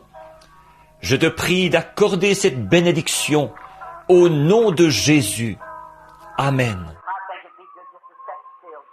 Je pense qu'il serait bon de rester assis tranquillement un petit instant, pendant qu'elle joue. J'ai besoin de toi. Oh, comme j'ai besoin de toi. Je me demande à quoi pensait Georgie l'autre soir, quand il venait de quitter son frère mort. Il descendait la rue et il a senti que son cœur s'en allait.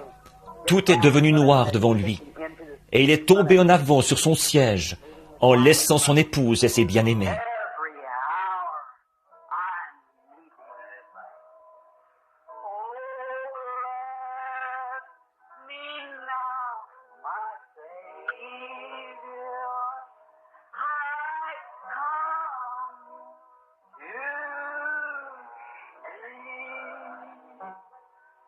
Chantons-le ensemble.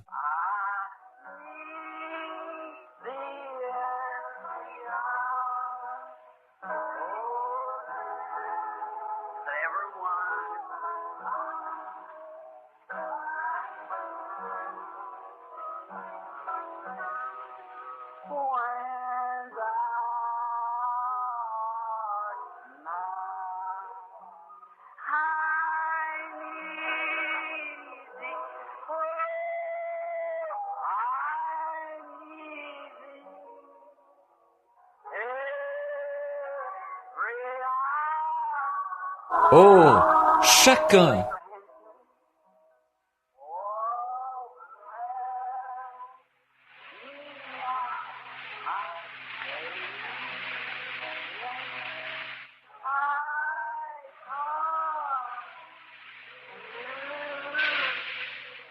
Levons les mains vers lui. Ô grand Jéhovah, agis maintenant. Scelle chacun de ton esprit. Place dans nos cœurs ce quelque chose qui manquait depuis si longtemps. Donne-nous cette victoire, Seigneur, cette victoire triomphante dont nous avons si gracieusement besoin. Veux-tu le faire, Père? Nous nous attendons à toi. Et maintenant, nous prions au nom de Jésus. Amen. Maintenant, je me demande, est-ce qu'il y a des gens pour qui on doit prier? Une dame m'a téléphoné de New Albany. Et quelqu'un? Y a-t-il une dame qui m'a téléphoné de New Al? C'est bien. Bien. Vous êtes ici pour qu'on prie pour vous. Si vous voulez simplement, pendant que nous continuez à jouer le chant que vous jouiez, sœur. Alors juste de ce côté-ci, là, pour la ligne de prière. Si vous le voulez bien, soyez respectueux pendant quelques instants. Mettez-vous en rang, à droite, ici, pour que nous puissions prier pour ceux qui sont dans le besoin.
Allez chercher une chaise, peut-être pour ce frère, s'il veut s'asseoir.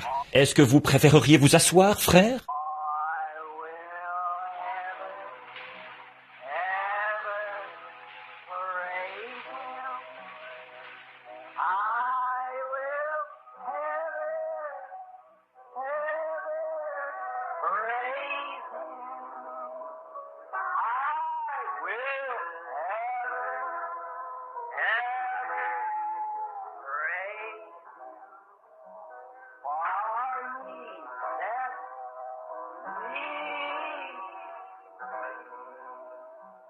Maintenant, qu'est-ce qui s'est passé? Ces gens qui se sont mis en rang là, pour qu'on prie pour eux, ils sont venus avec sérieux, sur la base de leur foi à eux, en croyant. Ils sont venus pour témoigner de ce que le vin a été mis dans des outres neuves, qu'ils sont prêts à dire « Amen » au « Ainsi dit le Seigneur ». La Bible a déclaré ce qui est « Ainsi dit le Seigneur ». Si quelqu'un parmi vous est malade, qu'il appelle les anciens, qu'il loigne d'huile et qu'il prie pour lui. La prière de la foi sauvera le malade. Et il est aussi écrit dans l'Écriture, « Voici les signes qui accompagneront ceux qui auront cru. Ils imposeront les mains aux malades, ceux-ci seront guéris. » Il nous est enseigné de faire ceci, et le Saint-Esprit nous y contraint. C'est l'ordre que Dieu a établi pour pourvoir aux besoins de ceux qui sont dans le besoin. Ça ne veut pas dire que l'individu qui prie doit être un saint ou un ange. Ce que ça veut dire, c'est que la personne qui s'avance doit avoir la foi à l'intérieur de son propre être. Que le Saint-Esprit, en roucoulant par sa parole, a laissé tomber un petit quelque chose à l'intérieur, qui leur fait croire qu'il va les couver jusqu'à ce qu'ils soient rétablis. Comme Abraham, autrefois, quand Dieu lui est apparu sous le nom de El Shaddai, la poitrine, le sein d'une femme, comme. Et il a dit, « Abraham, tu as 100 ans, mais je suis celui qui a des seins. Appuie-toi contre moi, simplement, comme un bébé et nourris-toi, et je confirmerai ma parole. Et Abraham, qui avait 100 ans, s'est appuyé contre le sein de Dieu. Lui et Sarah faisaient un, évidemment. Et ils se sont mis à étudier et à couver et à accepter la parole de Dieu. Et qu'est-ce qui s'est passé? Dieu l'a changé. Il est redevenu un jeune homme, lui et son épouse. Et ils ont eu un enfant, Isaac. Et c'est à travers Isaac qu'est venu Christ, qui a béni le monde. Il a été fait père de nations. En effet, Abraham appelait les choses, écoutez, qui n'étaient pas. Le cas de guérison divine en Abraham n'était pas. Il a accepté la promesse. Et après, ça a pris 25 ans avant qu'elle se réalise. 25 ans. À l'âge de 75 ans, il a reçu une promesse. À 100 ans, le bébé est né. Mais tout au long de ces 25 ans, il répondait continuellement à la cour que lui faisait le Saint-Esprit, qui avait couvé la terre pour l'en faire sortir. Et il appelait la parole du Saint-Esprit vraie. Il appelait les choses qui sont comme si elles n'étaient pas, parce qu'elles étaient contraires à la parole du Saint-Esprit.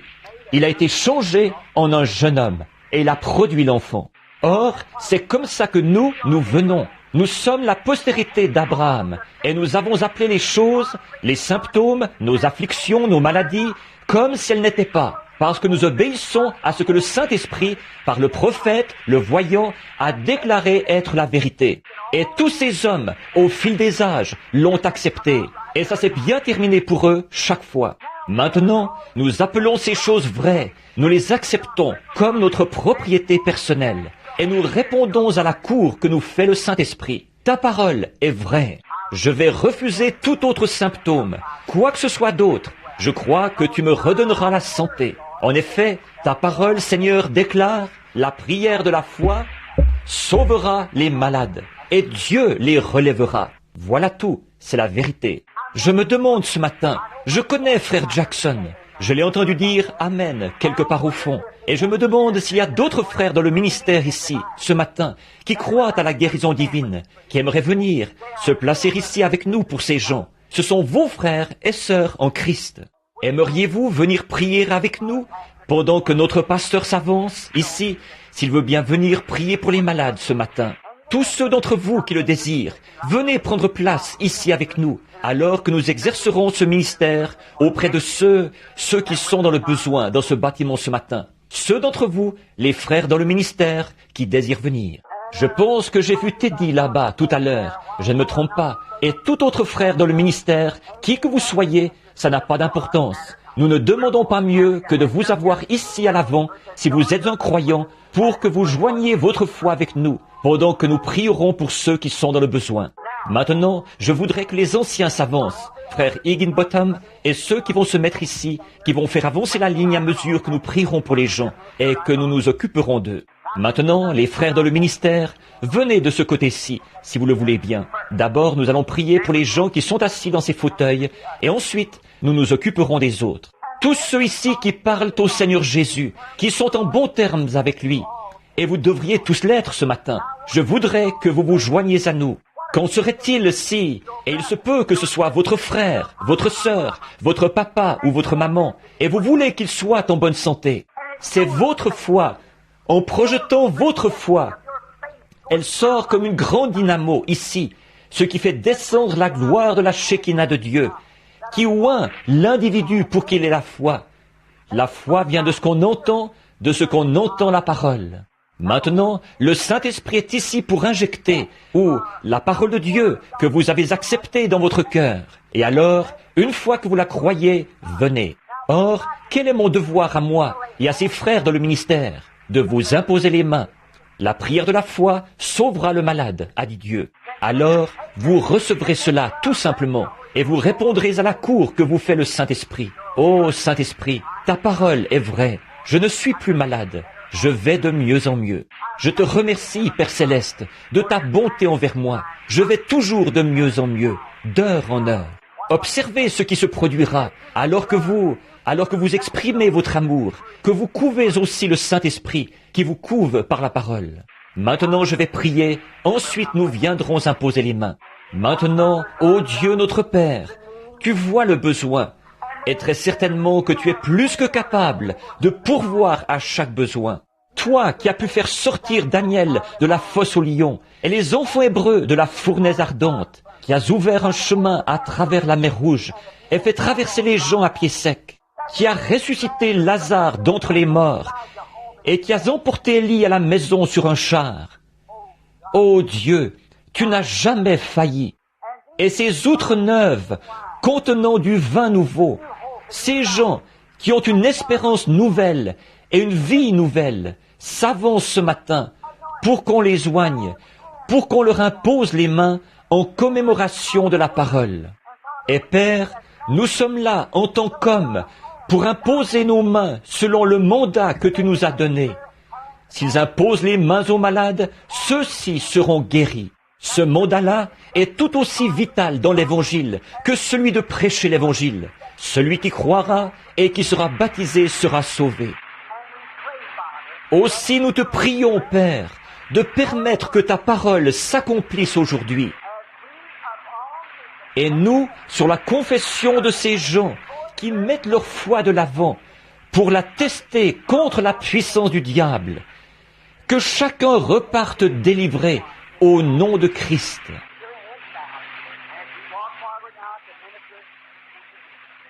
Gardez la tête inclinée pendant que nous nous avançons maintenant pour nous occuper de ces gens.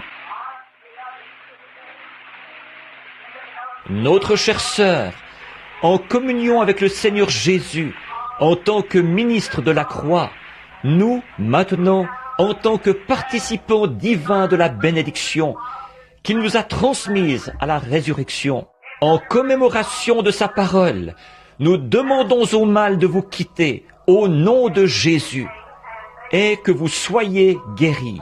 Que votre foi ne faiblisse jamais, mais que vous puisiez de Dieu, qui vous attire par le Saint-Esprit, votre force, de celui qui vous a fait sortir de la poussière de la terre et a placé chacune de vos parties dans votre corps.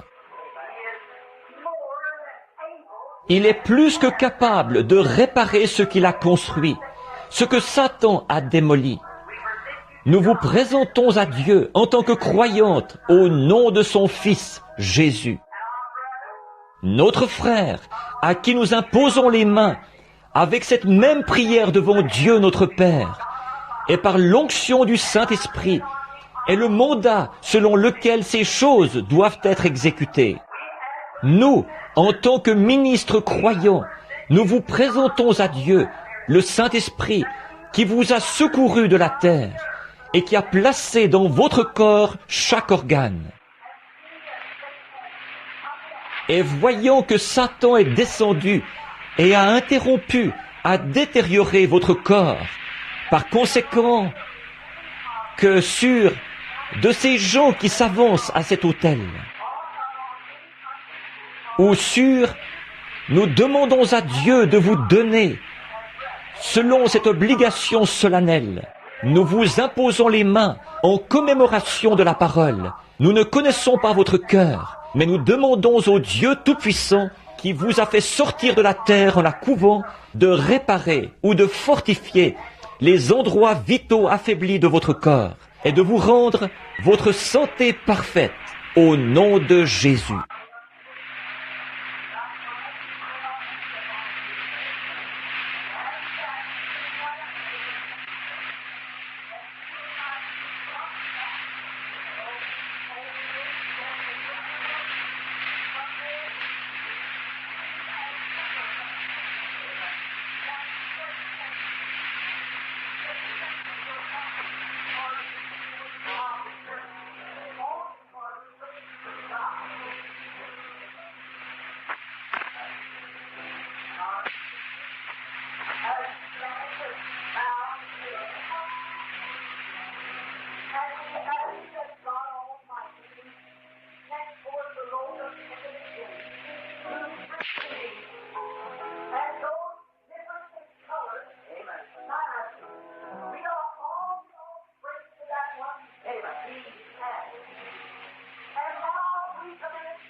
Dieu Tout-Puissant est omnipotent, celui qui est infini, omniprésent, omnipotent, toi qui remplis l'espace tout entier.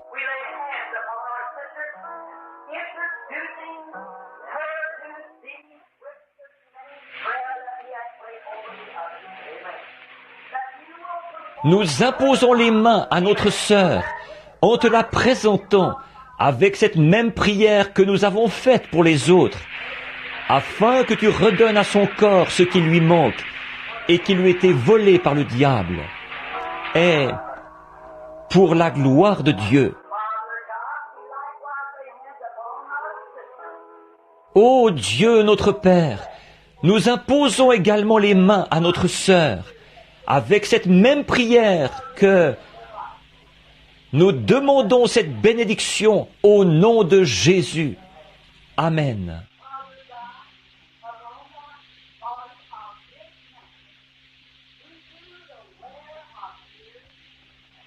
Ô Dieu notre Père, sur le corps de cet homme qui, à cause de l'usure des ans, a les épaules qui s'affaissent, le visage ridé, et il s'est blessé. Mais à toi, ô Dieu, celui qui couve, le Saint-Esprit, nous te le confions au nom de Jésus. Que le Saint-Esprit change la direction par son grand amour, et que cela produise en nous, que nous reconnaissions que celui qui l'a fait sortir de la terre peut aussi réparer ce qu'il a créé.